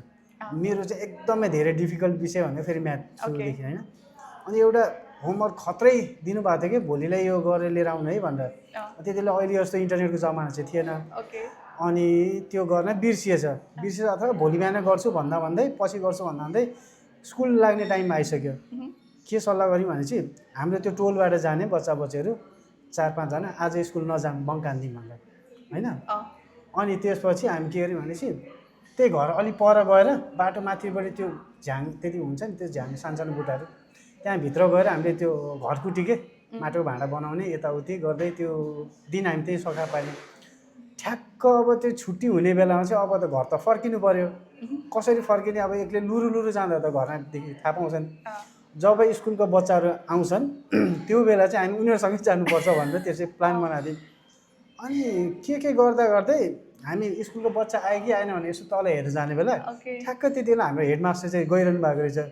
ठ्याक्क देख्नु भयो होइन। देखेपछि तिमीहरू के गर्दैछौ यहाँ? होइन सर हामी त स्कुलबाट फर्केको, स्कुलको छुट्टी हुने बेला भएकै छैन भन्नु। अनि हामीलाई लिएर त्यो छुट्टी हुने बेला स्कुलमा पुऱ्याउनु भयो। सबै त्यो बच्चाहरूको बिचमा यिनीहरूले आज बङ्क गऱ्यो भनेर होइन, यस्तो बेइज्जत त्यो मोमेन्ट सम्झेर चाहिँ कस्तो बेइज्जत लागिरहेको थियो क्या। यस्तो म चाहिँ यसमा अलिकति खुलस्त गर्न चाहे होइन। सबैजनाबाट मिस्टेक हुन्छ र बच्चाहरूलाई चाहिँ हामीले अब म अलिकति प्रोटेक्टिभै भनौँ न हो तिमी गलत हो भन्ने कुरा चाहिँ हामीले भन्नुपर्छ होइन तर कस्तो कुरा चाहिँ अब तपाईँले भने तपाईँले त्यत्रो मान्छेको अगाडि गऱ्यो नि त अब हामीले त्यो किन हाम्रो नेपाली कम्युनिटीले त्यो किन सोध्दैन कि त्यो बच्चालाई पछि त्यो ट्रमा हुन्छ क्या कसैलाई चाहिँ अब त्यही ट्रमाले तपाईँले राम्रोसँग गर्नु पऱ्यो भोलिपछि अब त्यही ट्रमामा गर्दै गर्दै कसैले खुलस्त रूपमा भन्न सक्छ कसैले खुलस्त रूपमा भन्न सक्दैन क्या किनकि हाम्रो समुदाय हाम्रो कम्युनिटी यस्तोसँग जोडिएको छ कि मान्छेले के भन्ला के गर्ला हाम्रो बदनाम हुने हो कि भन्ने हाम्रो एउटा कल्चरै भनौँ न त्यो चाहिँ एडप्ट चाहिँ हामीले नगरौँ क्या किनकि वी वान कि अब तपाईँलाई त्यस्तो भयो नि free to talk free for everything के त्यो गर्दाखेरि अझै राम्रो पोजिटिभ अझै राम्रोसँग हुन्छ नि मान्छेहरूले खुलेर भन्न पायो कसैसँग नराम्रो गरेको छ भने पनि ए है भनेर कुनै हाम्रो जेनेरेसनकोले चाहिँ प्यारेन्ट्ससँग चाहिँ एज अ बेस्ट फ्रेन्ड म मेरो मम्मीसँग चाहिँ एकदम बेस्ट फ्रेन्ड छु क्या मतलब कुनै कुरा अब म कुनै केटालाई भेट्न जान गएको छु नि म आज योसँग भेट्न गएको छु भनेर किनकि मलाई त्यो इन्भाइरोमेन्ट प्राप्त भयो कि होइन आज एउटा मेरो आमाले मेरो मम्मीले मेरो परिवारले मेरो दाइ त मेरो बेस्ट फ्रेन्ड हो सबै कुरा भनिरहेको आउँछु फिनल्यान्डमा चाहिँ कतै केटासँग भेट्न गएको पनि कुरा सेयर हुन्छ we are just good friend किनकि त्यो बिल्डअप भयो नि त तर पहिलाको पुस्ताहरूमा चाहिँ कस्तो थियो भन्दाखेरि आमाहरूले के गर्न लाग्यो भने झाडु बोकेर हिँड्न जाने पिट्न जाने होइन तेरो केटा छ भने अब यस्तो हाम्रो समाजमा फेरि यस्तो है एउटा समाजमा मैले चाहिँ हाम्रो समाजको एउटा यस्तो लाग्छ नि कुनै अब केटा लभै पढौँ न ल उमेर पुगेको भएर आफै लभ गरेर बिहे गऱ्यो भने पनि इट्स लाइक क्राइम होइन तर कुनै मान्छेलाई चिनेकै छैन भेटेकै छैन अब त्यहाँबाट चाहिँ एरेन्ज म्यारेज गराइदिइरहेको हुन्छ कि अब त्यसमा त्यही त अनि त्यो चाहिँ अहिलेको स्थितिमा चाहिँ नो वान्स क्यान डु किनकि जीवन बिताउने कुरा हो पहिलामा चाहिँ अब कति हजुरआमा भनौँ न मेरो हजुरआमाको 6 वर्षमा बिहे भएको भन्नुहुन्छ क्या हजुरआमाले अब बुवालाई देखेकै थिएन बिहे भएको भन्दा सुन्दाखेरि चाहिँ हामीलाई चाहिँ त्यो नौलो कुरा हो होइन तर हाम्रो सोसाइटीले चाहिँ त्यो पहिल्यैदेखि नै कस्तो गर्यो भन्दाखेरि चाहिँ त्यही क्रममा गयो कि पुरुष प्रधान समाज भनौँ मैले फेरि यो भन्दै गर्दैमा म एकदमै फेमिनिस्ट हो पनि म भन्न चाहदिनँ होइन कति सहीलाई सही र गलतलाई गलत भनौँ अहिलेको हाम्रो जुन चाहिँ जेनेरेसन पनि भइरहेको छ होइन त्यसमा पनि अब सबै महिलाहरू राइट छ भन्ने पनि छैन कति पुरुषहरूलाई त अब भिक्टिम पनि हुनसक्छ नि हाम्रो समाजले अब फेरि महिला भन्ने बित्तिकै पुरा पीडित नभने कुनै पुरुषहरू बोल्न पनि नसकेको हुनसक्छ होइन पुरुष पीडित पनि मैले पनि सुनेको पनि छु कि श्रीमतीले श्रीमानलाई पिटेको भनेर अब जहिले पनि श्रीमतीले होइन श्रीमतीलाई पिट्ने मात्रै कुरा हाम्रो किनकि त्यो बाहिर आइरहेको छ नि त देखिरहेको छौँ बाहिर आएको छौँ तर तपाईँ आफै सोच्नु न अब कुनै बुढीले कुनै बुढालाई पिट्दाखेरि पिटिरहेको भन्दा हुन्छ र नौलो लाग्छ नि त किनभने चाहिँ हामी त्यो घटना देखिरहेको त बुढाले बुढीलाई जाँड खाएर पिट्यो भने त्यो नर्मलै भइसक्यो किन त्यो चाहिँ त्यस्तो यसको लागि चाहिँ म अलिकति बढ्नु के जान्छु त्यो चाहिँ एक्सेप्टेन्स क्या एक्सेप्टेन्स भन्दा अब कतिले अब यो कुरा बोल्दाखेरि चाहिँ तपाईँ कति धेरै फेमिनिस्ट हो भनेर कमेन्ट पनि आउला भन्ला पनि होइन तर कति कुरा चाहिँ यस्तो हुन्छ भन्दाखेरि त्योलाई चाहिँ इफ नो मिन्स नो भन्ने कुरा त्यो बुझ्नु केटा मान्छेले पनि बुझ्नु पऱ्यो र केटी मान्छेले पनि बुझ्नु पऱ्यो क्या र लिमिटेसन आफू राख्नु पऱ्यो क्या चाहिँ तपाईँको व्यवहार तपाईँको बेस्ट फ्रेन्डलाई गर्नु डिफ्रेन्ट हुनसक्छ तपाईँको सामान्य साथीलाई गर्नु डिफ्रेन्टहरू हुन्छ नि त्यो मर्यादा चाहिँ आफूले पनि नाग्नु भएन र आफू पनि एउटा स्टेपमा बस्नु पऱ्यो भन्न चाहन्छु कि म चाहिँ ओके तपाईँले त्यो बच्चाहरूलाई एज अ पाठशालामा शिक्षकको रूपमा पढाउँदै जाँदाखेरि कुनै त्यस्तो भावुक क्षण छ बच्चाहरूसँग जो सेयर गर्न तपाईँले बच्चाहरू भनेको भावुक क्षण भन्दा पनि बच्चाहरू चाहिँ मैले अघि नै भनिहालेँ it's a part of life भइसक्यो होइन म त्यहाँ कुनै कुराले भन्दा नि म आफ्नो लाइफ पनि जान्छु किनकि अब भनिहालेँ नि कामै गर्दाखेरि कति स्ट्रेस भइरहेको हुन्छ होइन त्यो एउटा इन्भाइरोमेन्ट पाठशाला चाहिँ मेरो लागि एउटा परिवार जस्तो भइसक्यो जुन चाहिँ आफूले पनि निरन्तर 3 वर्षदेखि गरिरहेको पनि छु होइन त्यो चाहिँ एउटा आफ्नै एउटा मेरो घर पछिको सेकेन्ड परिवार भनौँ न त्यसले चाहिँ मलाई त्यहाँबाट जहाँ आज म छु त्यहाँ चाहिँ दिपिका श्रेष्ठ छु आज गुरु कतिजनाले मलाई आज I feel so much proud to be part of family of Pathshala then कति कुरामा चाहिँ मलाई युवा संयोजक भनेर भनिरहनुहुन्छ नि दुईटै नेतृत्व छ तर भिन्न भिन्न रूपमा छ नि त मलाई कति गर्व लाग्छ कि त्यहाँदेखि मान्छेले मलाई चिन्नु भएको र यहाँसम्म पुऱ्याइदिनु भयो तिमीले गर्न सक्छौ तिमीले आज युथ अफ भोइस एउटा महिलाको मात्रै नभइकन होइन सबै एज अ कमिटी युथको भोइस हुन सक्छौ भनेर मलाई त्यहाँ रेस गरेर आफूलाई भन्नुभयो अनि मैले आफ्नो निवेदन पनि दिएँ र त्यही हो धेरै कुरा मलाई पाठशालाले सिकाएको पनि छ र मैले सिकेको पनि छु र I full always be grateful for being part of it okay अलिकति अब चियालाई मिठास थपौँ है त। अरू तपाईँको जिन्दगानी कस्तो चलिरहेछ? मेरो मात्रै गफ गरिरहेछौँ हामीले। मेरो जिन्दगानी यस्तै छ। अब स्पेन आएको करिब 2 वर्ष जस्तो भयो हजुर। होइन, कहिले हन्डर, कहिले ठक्कर, कहिले यता कहिले उता होइन, कहिले सिक्दैछु, कहिले सिकाउँदैछु, चलिरहेछ। होप ट्र्याकमा आउँछ होला, अनि त्यही त हो आश गर्ने हामीहरूले। हजुर। होइन, चलिरह। साँच्चै भन्नुपर्दा विदेशमा बसेर आफ्नो भाषा संस्कृतिलाई अर्को पुस्तासम्म हस्तान्तरण गर्नु अथवा सिकाउनु त्यो आफैमा एउटा ठुलो सेवा हो। त्यसको लागि चाहिँ 2 हात जोडेर म नमन गर्न चाहन्छु यहीँबाट होइन। त्यो चाहिँ एकदमै एप्रिसिएट। नमन भन्दाखेरि पनि सायद म कर्तव्य पनि हो, किनकि म एउटा नेपाली पनि हो र सायद कति कुरामा चाहिँ कति मान्छेहरू चाहिँ देखिएर आइपुगेको हुन्छ भने कति मस्त दीपिका श्रेष्ठहरू धेरै हुनुहुन्छ जो चाहिँ स्पेनमा आउनुहुन्छ होइन। सायद एउटा पर्फेक्ट मान्छे नभेटाउनु भएको हुनसक्छ, एउटा रुट के गर्ने जर्नी भनेर। अब जस्तै मेरो जर्नी त म पनि यो पाठशालाको जर्नी भन्दाखेरि पनि म कसरी जोडेँ यहाँको समाज, अब एनआरएन स्पेनको युथ कोअर्डिनेटर भनेर कसरी फेस भयो भन्दाखेरि म एउटा पहिलादेखि नै मलाई डान्स एकदम मनपर्ने। म बच्चाइदेखि एकदम धेरै डान्स गर्ने, स्टिल पनि कि मलाई एकदम धेरै टेन्सन भयो भने म डान्स गर्न थाल्छु कि त्यसले चाहिँ आफूलाई रिलिफ पनि हुन्छ। र यताको जब म उताबाट स्विसबाट बार्सिलोना आउने प्रोग्राममा चाहिँ एउटा टिजको कार्यक्रमको लागि मलाई डान्सको लागि गर्नुभएको थियो। मैले पर्फर्म गरेको थिएँ। त्यो पर्फर्म गरेको सेकेन्ड राउन्ड चाहिँ हाम्रो सायद यहाँको संविधान दिवसको दिनको लागि एउटा नृत्य नेवारी सङ्ग गर्नु परेको थियो। त्यहाँनिर चाहिँ मैले फर्स्टमा भेटेको भनेको हाम्रो हेमन्त दाई, पछि भनेको हाम्रो विशाल ढुङ्गाना दाई हो। त्यहाँबाट चाहिँ म अब नेपाली कम्युनिटीबाट अझै क्लोज, अझै बच्चाहरू तर्फबाट सबैजना अब पुरानो हुनुहुन्थ्यो नि त। अनि त्यहाँबाट कोअर्डिनेसन हुँदै नेपाली पाठशालाबाट धेरै कोअर्डिनेसन हुँदै गर्दाखेरि एनआरएनसम्मको यात्रा चाहिँ मेरो यस्तो थियो कि आई फिल सो मच अब थ्याङ्कफुल पनि भयो। एउटा मलाई अपर्च्युनिटी पाएँ मैले होइन, अनि विश्वास गर्नुहुन्छ त्यो नै मेरो लागि अहिले त पैसाले नै सबै कुरा किन्न सक्छ भन्ने होइन नि, मान्छेको विश्वास हो। र उहाँहरूको त्यो विश्वास देखेर नि मलाई नि आफूलाई नि गर्व लाग्छ क्या। एकदमै ओके। पाठशालाको विषयमा हामीले धेरै कुराहरू जान्यौँ, त्यो विषयमा कुराहरू गऱ्यौँ होइन। अब हामी एकैछिन हामीले 5-6 महिना अगाडि गरेको एउटा प्रोजेक्ट लस्किने कम्मर, जहाँ दिपिकाको पनि एउटा मुख्य भूमिका रहेको थियो। हाम्रो साइग्रेस पोखरेल, आदरणीय साइग्रेस पोखरेलको के भयो अपोजिटमा होइन। त्यो कस्तो रह्यो हजुरको अनुभव त्यो लस्किने कम्मरमा?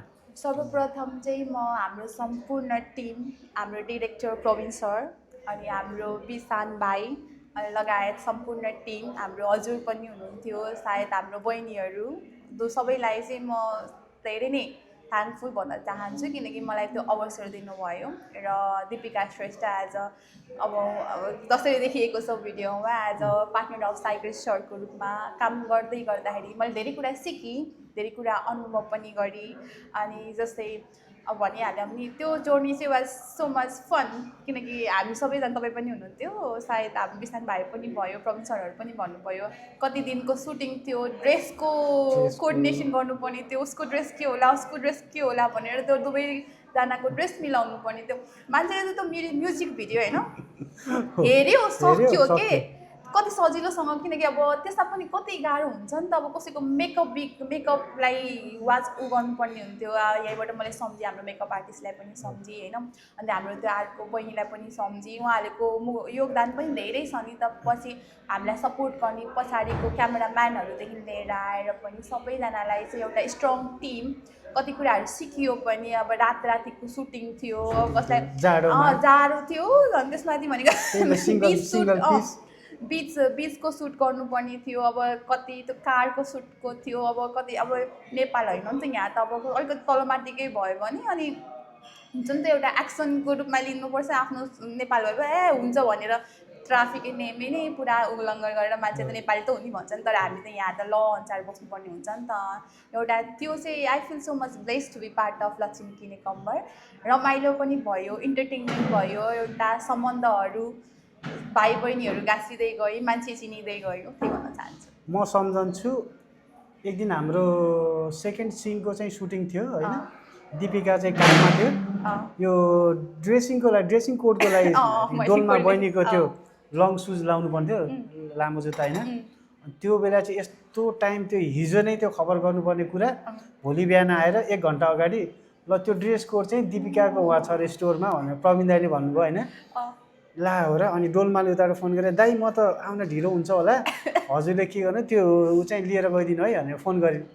ला म बल्ल थाहा पाउँदैछु होइन हतारमा दौडिँदै आएर दिपिकाको पसलमा आएर त्यो जुत्ता त्यहाँबाट पिकअप गरेर अनि गएर हामीले सुट सकाएको त्यो रमाइलो के पलहरू चाहिँ याद त्यो आउँछ। त्यो उसमा चाहिँ पछि ऊ नानीहरू पनि डोलमाहरू पनि आएको त्यसको कपाल बनाउनु पर्ने थियो अनि त्यसपछि the best part is like मेरो काम गर्ने चाहिँ म पुरानो भइसकेँ नि त 3 वर्ष 4 वर्ष भइसक्यो त्यो रामलाको सबै एरिया चिन्छु क्या अनि हामीलाई कल गर्नुपर्ने त मेरोमा चाहिँ अब कस्ट्युम आइरहेको छ त्यही पनि हाम्रोमा त्यो पिपिन अवेलेबल नभएको भएर आएको रेस्टुरेन्टमा गएर कुरा गर्नुपर्ने थियो कि त्यहाँनिर उसको हेयर कल गरेर अनि उसलाई फिक्स अफ मेकअप गराएर अनि पछि गएको थियो ऊ आएको थियो स्टोरमा पनि आएको थियो भेट्नै आएको थियो रमाइलो थियो किनकि त्यहीँबाट अब चिनियो नि त बहिनीहरू पनि चिनियो हाम्रो जस्तै सायद पहिला पनि म्युजिक भिडियो भएको हो बार्सिलोनामा जहाँ मैले पनि गरेको थिएँ पहिला हाम्रो डेकेन्द्र सरहरूले पनि गरिरहनु भएको छ म्युजिक भिडियो तर यस्तो उत्कृष्ट चाहिँ भएको थिएन कतिको राम्रो नर्मली चाहिँ भइरहेको यो चाहिँ अब टिम वर्क पनि भयो त्यहाँ फेरि हामीले अब हाम्रो एउटा यङले गरिरहेको हौसला दिने बाक दिनलाईको लागि बिसानको पनि भयो त्यसपछि पछाडि दिदीबहिनीहरूले पनि त्यति नै सहयोग पनि गरिरहनु भएको छ त्यसमाथि अब क्यामेराम्यान पनि हुनुहुन्छ डाइरेक्टर साहब पनि हुनुहुन्छ उहाँले अनि हाम्रो कोरियोग्राफर बहिनीलाई त म कहाँ छुट्याउने कुरा नै भएन त्यो कोरियोग्राफरले पनि धेरै हेल्प गरेको छ होइन त्यही एकदमै केमिस्ट्री एकदमै राम्रो स्विट एन्ड जस त्यहाँ देखिन्छ नि स्विट एन्ड सङ राम्रो केमिस्ट्री बनेको थियो बार्सिलोना सरलाई पनि देखाउँदै अनि हाम्रो अहिलेको यहाँको लाइफस्टाइल देखाउँदै अनि त्यसपछि यङ जेनेरेसनहरूको जस्ट क्रस हुन्छ नि लभ क्रस अब ट्राङ्गल लभ भनौँ जुन चाहिँ फेमस त्यसमा चाहिँ देखाउन कोसिस गरेको जुन चाहिँ भिडियोमा चाहिँ एकदमै राम्रो मेरो चाहिँ एउटा राम्रो मेमोरी छ त्यसमा as a being part of my पनि भनेर र एज अ सबैलाई एज अ कोअर्डिनेसन गर्दैमा पनि रमाइलोसँग भयो र राम्रो भयो एकदमै राम्रो अनुभव थियो त्यो टिममा काम गर्नु पाउँदाखेरि म आफूलाई पनि एउटा सौभाग्य ठान्छु त्यो काम गर्नु यस्तो चाहिँ म चाहिँ अझै नि हाम्रो भाइहरू बिसान भाइहरू जस्तै कति बहिनीहरू पनि होला होइन जुन चाहिँ गायिका अब कति देखिरहेको हुन्छ उहाँले चाहिँ सायद प्लेटफर्म नपाएको हुनसक्छ होइन त्यो चाहिँ बिस्तारै अब यसरी इन्गेज गर्दाखेरि ल है भने एउटा जसरी मलाई एउटा प्लेटफर्म पाएँ मैले एउटा पाठशालाबाट आज युवा संयोजकदेखि संस्थासँग जोडिने त्यसै गरी सबैजनाको एउटा प्लेटफर्म पाओस् आफ्नो नृत्यमा राम्रो हुने मान्छेहरूले पनि एउटा डान्सको लागि केही होस् होइन अब यहाँ कति दिदीबहिनीहरूलाई चाहिँ हाम्रो अस्ति क्रिएटिभ मेला पनि भएको थियो है क्रिएटिभ मेला साँच्चै छुटेछ क्रिएटिभ मेला पनि भएको big shout out creative Mela creative Mela पनि भएको थियो I feel so much blessed to be part of the creative Mela also त्यहाँ चाहिँ कतिजना अब त्यसैकै सन्दर्भमा मैले कुरा गर्नु पर्दाखेरि तपाईँ पनि हुनुहुन्थ्यो हामीले कतिजना अब जस्तै क्यामेरामा फोकस हुने भाइहरू जस्तै क्यामेराम्यानहरू यहाँ त धेरै देखियो नि त ब्युटिसियन मेकअप आर्टिस्ट भयो ब्युटिसियन भयो उहाँहरूसँग कला छ तर त्यो कलालाई चाहिँ कसरी युटिलाइज गर्ने भन्ने कुरामा जस्तै कसैसँग पैसा नहोला अरे होइन कसैसँग अब कसरी गर्ने भनेर त्यो स्किल भए पनि त म्यान पावर भएन क्या अब त्यसमा चाहिँ अब आउने हामीहरूले चाहिँ एउटा कसरी गर्न सक्छौँ होइन आफूलाई ब्याक सपोर्ट कसरी गर्न सकिन्छ भनेर त्योमा त्यसरी क्रिएटिभ मेला जस्तो इभेन्टहरू चाहिँ आयो भने चाहिँ त्यसले चाहिँ हामी युथहरूलाई चाहिँ इन्फ्लुएन्स पनि गर्छ र यो मान्छेसँग योसँग रहेछ है अब हामीलाई थाहा हामीसँग अलरेडी लिस्ट छ नि त क्रिएटिभ मेलामा आएको मेम्बरहरूको जस्तै कुनैमा पे हुन लागेको छ भने त्यहाँबाट नम्बर लिएर यु क्यान पास द्याट नि त अनि त्यो गरेर कसैलाई हेल्प पनि भयो र उसले पाउने आफ्नो स्किलको पनि के भयो त युटिलाइज पनि भयो नि त त्यो गर्दाखेरि चाहिँ दुवै तरिकाबाट चाहिँ हामीले के गर्न सक्छौँ भन्दा त्यस्तो कार्यक्रमहरू गरेर अझै युथहरूलाई इन्फ्लुएन्स गरेर होइन गर्दाखेरि चाहिँ अझै राम्रो हुनसक्छ र अहिले बार्सिलोनामा झन् कति युथहरू आएको छ कति आएको छ दिदीबहिनीहरू दाजुभाइहरू होइन उहाँहरूसँग आफ्नै सिप होला ट्यालेन्ट होला अब as a being NRN youth coordinator also पनि हाम्रो एनआरएन अफिस पनि जुन चाहिँ अब ठुलो भवन बन्दैछ खुसीको कुरा है एनआरएन अफिस नेपाली घर मन्दिर बन्न लागेको छ त्यहाँबाट पनि अब आउने जुन चाहिँ दाजुभाइ दिदीबहिनीहरूलाई चाहिँ हाम्रो त्यही घर मन्दिर ठुलो यो जस्तै एउटा स्पेस चाहिँ राखिदियोस् युथको लागि जहाँ चाहिँ अब पैसा तिर्न नपर्ने सबैसँग त हुँदैन नि त अब कसैलाई सिक्न मन पऱ्यो भने चाहिँ त्यसको चाहिँ युटिलाइज होस् यही भिडियोबाट म भन्न चाहन्छु त्यहाँ चाहिँ युटिलाइज होस् होइन अब कतिजनाले खाना पाएको हुँदैन तपाईँ देख्नुहुन्छ भने चाहिँ अब आइतबार जहिले पनि त्यो के पो भन्छ यो पन्जाबीहरूको एउटा छ पन्जाबीहरूको के गुरुद्वारा गुरुद्वाराहरू हुन्छ त्यहाँ चाहिँ अब सेवा गरिरहेको हुन्छ होइन त्यसै गरी हाम्रो त्यो यसमा पनि अब सेवा होस् होइन अब आफ्नो युथहरूले जस्तै मेकअप आर्टिस्ट गर्ने ब्युटिसियनहरूले पनि सबैजना त्यहाँ आएर अरूलाई सिकाओस् एकबाट 20 नहोस् र 20बाट उहाँहरूले आफ्नो स्किल सिकाउँदै गर्दा अझै डेभलप होस् के त्यो चाहिँ अब एउटा प्लेटफर्म चाहिँ एनआरएसपीले पनि दिनु पर्यो है as a being a youth coordinator पनि होइन त्यो पनि भन्न चाहन्छु अनि अर्को कुरा भनेको चाहिँ आफू कहाँ छौँ र आफूले के गरिरहेको छ आफ्नो स्किल के हो किनकि कति मान्छेहरू हामीले हेर्नु पर्दाखेरि होइन उहाँहरू डक्टर पढिरहनु भएको छ तर यहाँ रेस्टुरेन्टमा काम गर्नु कसैको आफ्नो इच्छा हुन्छ अब कुनै सिपै थियो त्यतिखेर त अब कुनै थिएन नि त तर आजभोलि धेरै अप्सन छ क्या अब लेडिजहरूको लागि भन्नुपर्दा त धेरै छ क्या धेरै छ त तपाईँले आफ्नो विदाउट फिल्ड जस्तै बिङ मेकअप आर्टिस्ट हुनुहुन्छ भने तपाईँले त्यो फिल्डमा पनि काम गर्न सक्नुहुन्छ किनकि पैसा राम्रो छ नि त तपाईँले अब कसैले यो भनेको छ भनेर अब कति अब आफ्नो सङ्घर्षसम्म त ओके भन्न सकिन्छ सङ्घर्ष सकिसकेपछि त आफूले गरेको स्किलहरूलाई कसरी अझै डेभलप गरेर त्यसलाई हामीले कसरी के गर्न सक्छौँ भने एउटा युटिलाइजेसन गरेर त्यसलाई चाहिँ एउटा फर्ममा ल्याउँदाखेरि चाहिँ त्यो बेस्ट के आफ्नो करियरको लागि पनि बेस्ट पनि हुन्छ र आफ्नो कस्तो हुँदो रहेछ भने आफ्नो आउट अफ इन्ट्रेस्टमा काम गर्दाखेरि चाहिँ त्यो आफूलाई त्यो मजा नलाग्ने कि something is missing in life हुँदो रहेछ क्या त्यो चाहिँ नहोस् कसैलाई पनि नहोस् र आफ्नो जुन चाहिँ करियर ओरिएन्टेटेड हुने दिदीबहिनी दाजुभाइहरूलाई चाहिँ आफ्नो करियर जुन चाहिँ आफूले गरिरहनु भएको छ त्यसलाई फोकस गरेर त्यसलाई नि तपाईँ चाहनुहुन्छ त्यसमा फ्युचर छ भने त्यसमै नै अघि बढ्नुहोस् भन्न चाहन्छु कतिपय अब स्किल हुन्छ मान्छेमा तर यहाँ आइसकेपछि त्यो स्किल नै दबाएर राखिन्छ क्या किनभने चाहिँ त्यो एउटा त्यो प्लेटफर्म होइन त्यो सही मार्गदर्शन त्यो नपाएर पनि होइन कतिपय मान्छेहरूले आफ्नो स्किललाई चाहिँ दबाएर नै राख्नुपर्ने अथवा त्योदेखि डिफ्रेन्ट जोनमा गएर काम गर्ने हेभी फिल होइन यो कुरामा चाहिँ एनआरएनले कस्तो भूमिका चाहिँ खेल्नुपर्छ भन्ने तपाईँले के लाग्छ यसमा चाहिँ एनआरएन स्पेनले चाहिँ भूमिका भन्दाखेरि पनि अब कतिजनाको अब मैले अस्ति क्रिएटिभ मिलाएको स्पेनको गरिहालेँ अब कतिजना दिदीबहिनीहरूको आफ्नो इन्ट्रेस्ट केमा छ त एनआरएन स्पेनले त सपोर्टिभ गर्नुहुन्छ र त्यो गर्नको लागि पनि ममा यस्तो इन्ट्रेस्ट छ है म यो क्यापेसिटीको हो भने त एनआरएन स्पेनलाई पनि थाहा हुनु पऱ्यो नि त त्यसमा चाहिँ अब एउटा एनआरएन स्पेनले चाहिँ के पनि गर्नु पऱ्यो भन्दाखेरि अब कति युटिलाइजेसन जस्तै अब हामीले पनि एउटा टिपेर अब त्यो सायद हाम्रो मिटिङमा पनि हुन्छ अरू कुरा पनि हामी कुरा पनि गर्नेछौँ र यही युथहरूको विषयमा पनि सायद केही पऱ्यो भने हामी कुरा पनि राख्छौँ होइन अब यसमा चाहिँ एनआरएन स्पेनले के भूमिका खेल्नुपर्छ भन्दाखेरि चाहिँ युथहरूलाई चाहिँ कसरी युटिलाइजेसन नराम्रोसँग युटिलाइजेसन गर्ने होइन फेरि एउटा युटिलाइजेसन पोजिटिभ म्यासेज के दिन सक्छौँ होइन उनीहरूको जोस जागर्सलाई चाहिँ हामीले अब तिमी सानो छौ या तिमी क्यापेबल छौ भनेर त्यो उसकोलाई जज नगरिकन होइन गर्न सक्नुपर्छ भनेर चाहिँ एउटा प्लेटफर्म चाहिँ गऱ्यो भने अझै राम्रो हुन्छ मैले भने चाहिँ नेभर जज the book by its cover होइन मैले भने त सानो मान्छेहरूले पनि धेरै काम गरेर हाम्रो चाहिँ फेरि कम्युनिटी कस्तो छ भन्दाखेरि सानो देख्ने बित्तिकै सानो रहेछ नि है भनेर सुन्दैनन् के कति कुरामा मलाई पनि त्यस्तो परेको छ कार्यक्रम गर्दाखेरि अहिले पो मान्छेले ल है आर्टिफिस बुझ्छ भने तर आज स्टेप गर्नै पर्दाखेरि चाहिँ आई हेभ अलवेज ब्याकग्राउन्ड कस्तो कति कुरामा चाहिँ स्ट्रगल आउनु पऱ्यो किन आई एम अ फिमेल पहिलो फिमेल जुन चाहिँ एज अ युथ कोअर्डिनेटर हुनुभयो अब युवती संयोजक पनि भन्नुभएको थियो कसैले अब त्यो किनकि युवाको डेफिनेसन भनेर कहिले पनि अब हाम्रो नजरियाले हेर्दाखेरि चाहिँ जहिले पनि युथलाई as a ice of a मेललाई मात्रै हेर्ने भयो कि तर त्यो एक्सेप्टेन्स भएन कि युथ भनेको मेल पनि हुनसक्छ फिमेल पनि हुनसक्छ भनेर सायद यो बालाई चाहिँ हामी तोडेर कति अब अध्यक्षहरू पनि कतिजना संस्थाको अध्यक्षहरू जहिले पनि मेल देखिरहेको हुन्छौँ होइन आउने दिदीबहिनीहरू अझै एक्टिभ बनेर हामी फिमेलहरू पनि फ्रन्ट लाइनमा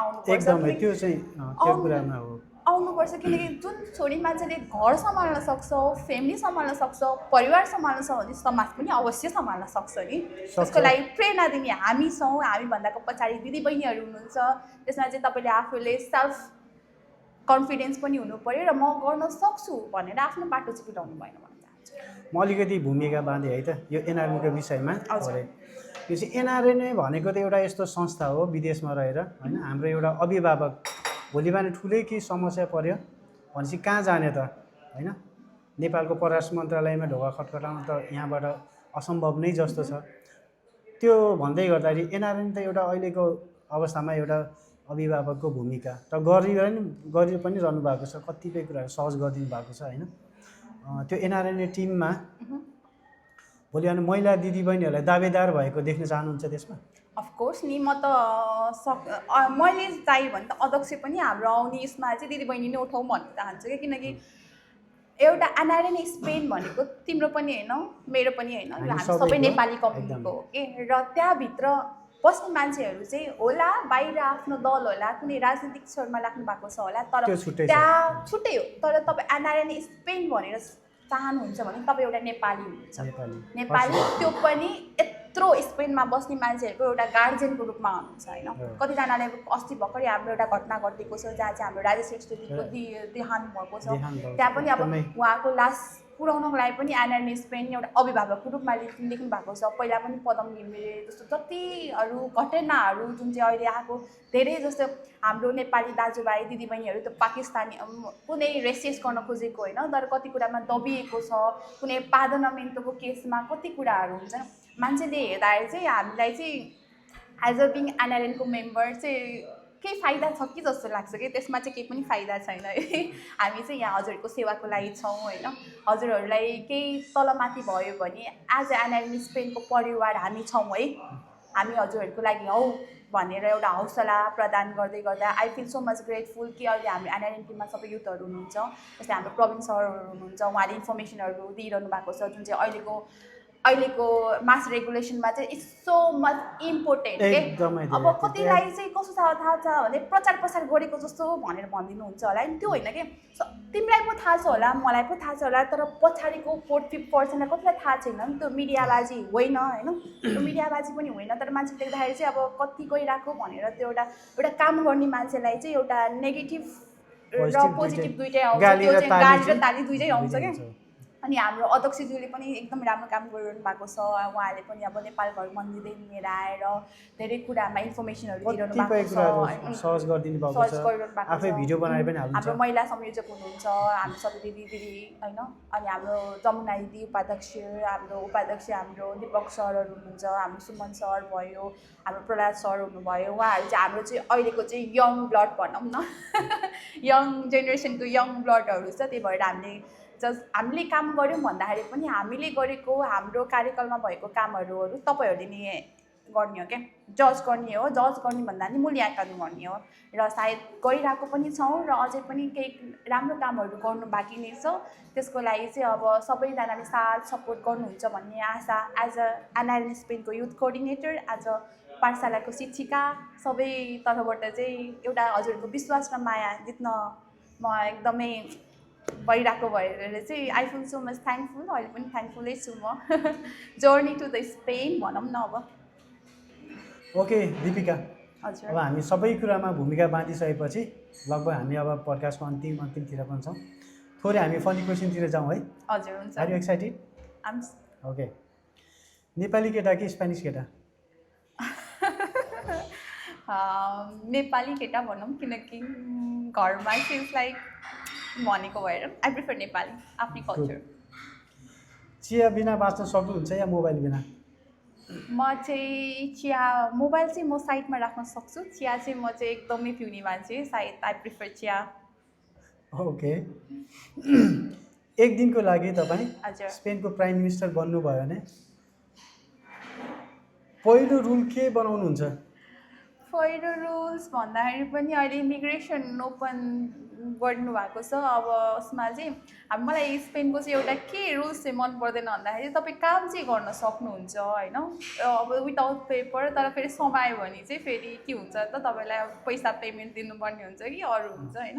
म चाहिँ अब कति कन्ट्रोल पनि नहुने एज अ नेपाली भनौँ न, अब हुनु पायो भने चाहिँ अब म चाहिँ सबैलाई काम पनि गरौँ कमाउँ पनि भनेर सायद त्यो एउटा रुल्स एन्ड रेगुलेसन बनाउँथ्यो होला। विदाउट अब पब्लिसन पनि कन्ट्रोल चाहिँ हुनुपर्छ, तर त्यही पनि आफू भयो भने चाहिँ त्यो राख्थ्यो होला। ओके, रातिको करिब 2 बजीतिर कुनै अननोन व्यक्तिले मेसेज गर्यो भने, अब केटाले मेसेज गर्यो भने तपाईँले रिप्लाई दिनुहुन्छ या सिन? यसको सर्ट एन्ड स्विट भन्दा जतिले मलाई चिन्नुहुन्छ अनि म चाहिँ अलिकति ठाडै स्वभावको छु नि त अनि म सिन गरेर म इनकेस म उहाँलाई चिन्दिनँ भने चाहिँ सायद म रिप्लाई गर्दिनँ होला तर आफू रेस्पोन्सिबिलिटीमा बस्दै गर्दाखेरि चाहिँ इनकेस कुनै इमर्जेन्सी नै छ या कुनै केही छ जुन चाहिँ उहाँलाई इन्फर्मेसन चाहियो भने चाहिँ अवश्य रिप्लाई गर्छु depends on the person depend on not the person depend about the situation okay okay तपाईँको क्रसले पडकास्ट हेरिरहनु भएको छ भने क्यामेराको अगाडि के भन्न चाहनुहुन्छ मेरो क्रस भन्दाखेरि पनि त्यस्तो क्रस राख्ने मान्छे चाहिँ होइन म चाहिँ जहिले पनि आफ्नो लाइफमा कुनै छोरा मान्छे या क्रस भन्दा नि आफ्नो सपनालाई प्रायोरिटी दिने मान्छे हो इनकेस कोही मनमै क्रस हुनुहुन्छ या जस्तै उहाँले हेरिरहनु भएको छ भने चाहिँ अब के भन्नु अहिले हाई हेलो बी पोजिटिभ उहाँ पोजिटिभ हुनुहुन्छ होला नाइस ओके होस्ट भरतले धेरै बोल्छ या तपाईँले हजुर होस्ट भरतले धेरै बोल्छ या तपाईँले होस्ट भरतले धेरै बोल्छ भने सायद म धेरै बोल्छु होला है किनकि जहाँ पनि अब आफूले आफ्नो व्यक्त राख्ने आफ्नो कुरा राख्ने मान्छेमा पर्छु म चाहिँ पर्सनली पनि कुनै कुरा चित्त बुझेन भने अब त्यो अपोनेन्ट मान्छेलाई मनपर्छ कि पर्दैन थाहा छैन इफ द्याट इज रङ छ भने रङ भनिदिन्छु राइट छ भने राइट भन्ने खालको मान्छे छु अहिले पनि सायद होल पोडकास्टमै मै धेरै बोलिरहेको छु that's genuine answer okay arrange marriage या लभ म्यारिज यो चाहिँ के भने मलाई चाहिँ खासै एरेन्ज म्यारिज र लभ म्यारिज भन्दा चाहिँ I'm so scared about marriage होइन एरेन्ज लभ भन्दा नि मलाई चाहिँ यो बिहे भन्ने बित्तिकै एउटा चाहिँ कस्तो भन्दाखेरि नि हाम्रो सोसाइटीको कारणले चाहिँ म चाहिँ छोरी मान्छे चाहिँ एकदम दबिनु बिहे गरेपछि दबिनुपर्छ कि जस्तो लागेर चाहिँ म चाहिँ बिहे चाहिँ चुज गर्दिनँ आई स्किप बोथ मोमो खाँदा काउन्ट गर्नुहुन्छ या एट्याक गर्नुहुन्छ मोमो खाँदा एट्याक चाहिँ गर्दैन बरु कतिवटा पिस कति अब चाहिँ नेपालमा भयो त जस्तो के हुन्छ नि यहाँ त अब तपाईँको कति पिस हुन्छ कति युरोमा हुन्छ भनेर अफकोर्स म काउन्ट चाहिँ गर्छु होला ओके द्याट्स नाइस सो अब हामी चाहिँ ऱ्यापिड फायरमा प्रवेश गर्दैछौँ सर्ट एन्ड स्विट एन्सर है त त्यो क्वेसन पनि त्यस्तै छ र एन्सर ओके हुन्छ रमाइलो भइरहेछ Nepal or Spain I prefer Spain okay love or money I love र मनीमा भन्दा नि I don't prefer both okay मनीमा आफै कमाउन सक्छु लभ भनेको भाग्यको रूपमा भनौँ न वा त्यसमा चाहिँ कुनै पनि चिज गर्दैन ओके फेम or प्राइभेसी पहिला चाहिँ म एकदम धेरै फेम गर्थेँ भने आजभोलि चाहिँ आई प्रिफर मेरो अरूको लागि समाजसेवी गर्दाखेरि चाहिँ इट्स लाइक अ फेमै भने जस्तो होला तर by person as a Deepika Shrestha I prefer my personal life चाहिँ privacy that's nice okay sari or western outfit it's depend upon the situation because म दुइटै लगाइरहेको हुन्छु कतिमा यहाँ विवादमा पनि पर्छु होइन तर it depend upon the situation पनि हुन्छ किनकि कुनै अब क्लबमा जानुपर्दा साडी लाउन जान सकिँदैन र मन छिर्दाखेरि म स्कर्ट लगाएर जाँदा नि अनकम्फर्टेबल हुन्छ नि आई प्रिफर बोथ भन्नुहोस् okay tea date or dinner date tea date र डिनर डेट भन्दा नि एउटा comfortable time spend quality time date दुइटै भइ नै सक्यो तर त्यहाँ चाहिँ क्वालिटी अफ टाइम र जुन व्यक्तिसँग म डेट जाँदैछु उहाँले चाहिँ मलाई बुझ्नुपर्ने र मेरो लागि टाइम दिएको चाहिँ मलाई मनपर्छ जुसुकै भयो नि यस्तो okay host Bharat or podcast team हजुर host Bharat or podcast team host Bharat या पडकास्ट टिम भन्दा दुवैजना हजुरहरू नै हुन्छ आई प्रिफर द युथले राम्रो काम गरेकोलाई चाहिँ हामीले जहिले पनि प्रेरणा दिनुपर्छ भनेर I prefer the both so हाम्रो ऱ्यापिड राउन्ड पनि सकियो अब हामी चाहिँ लगभग अन्तिममै प्रवेश छौँ हजुर र फर्स्ट अफ अल तपाईँ आइदिनु भयो आफ्नो प्रेरणा आफ्नो अनुभव होइन शिक्षाप्रतिको लगाव त्यो शिक्षालाई अर्को जेनेरेसनसम्म हस्तान्तरण गर्ने त्यो एउटा योगदान मा तपाईँले दिनुभएको त्यो योगदान एकदमै धेरै होइन हामीलाई गौरव महसुस हुन्छ र आफ्नो अनुभवहरू कुरा बताइदिनु भयो यहाँ आएर त्यसको लागि एकदमै धेरै धेरै धन्यवाद तपाईँ अन्तिममा मैले सोध्न बिर्सेका र तपाईँले भन्न खोजेको कुनै छुटेको कुराहरू भन्नु छ त्यस्तो केही भन्नुहुन्छ मैले भन्न र बिर्सेको भन्दाखेरि पनि एउटा चाहिँ म चाहिँ एउटा चाहिँ आफूलाई I can be the voice भन्दाखेरि पनि कति दिदीभाइ दाजुभाइहरू धेरैमा अहिलेको अहिलेको सिचुएसनमा कसैलाई गाह्रो भइरहेको होला, कति कुरा डिप्रेसमा हुनुहुन्छ होला, किनकि आफ्नो नेपाल छोडेर आफ्नो मातृभूमि छोडेर अर्को देशमा आउनु भनेको धेरै स्ट्रगलकै कुराहरू हो र सबैजना सोचे जस्तो पनि हुँदैन। आफूले केही सपना बोकेर आउनु भएको छ होला, त्यो सपना आजको रातको रात हुँदैन।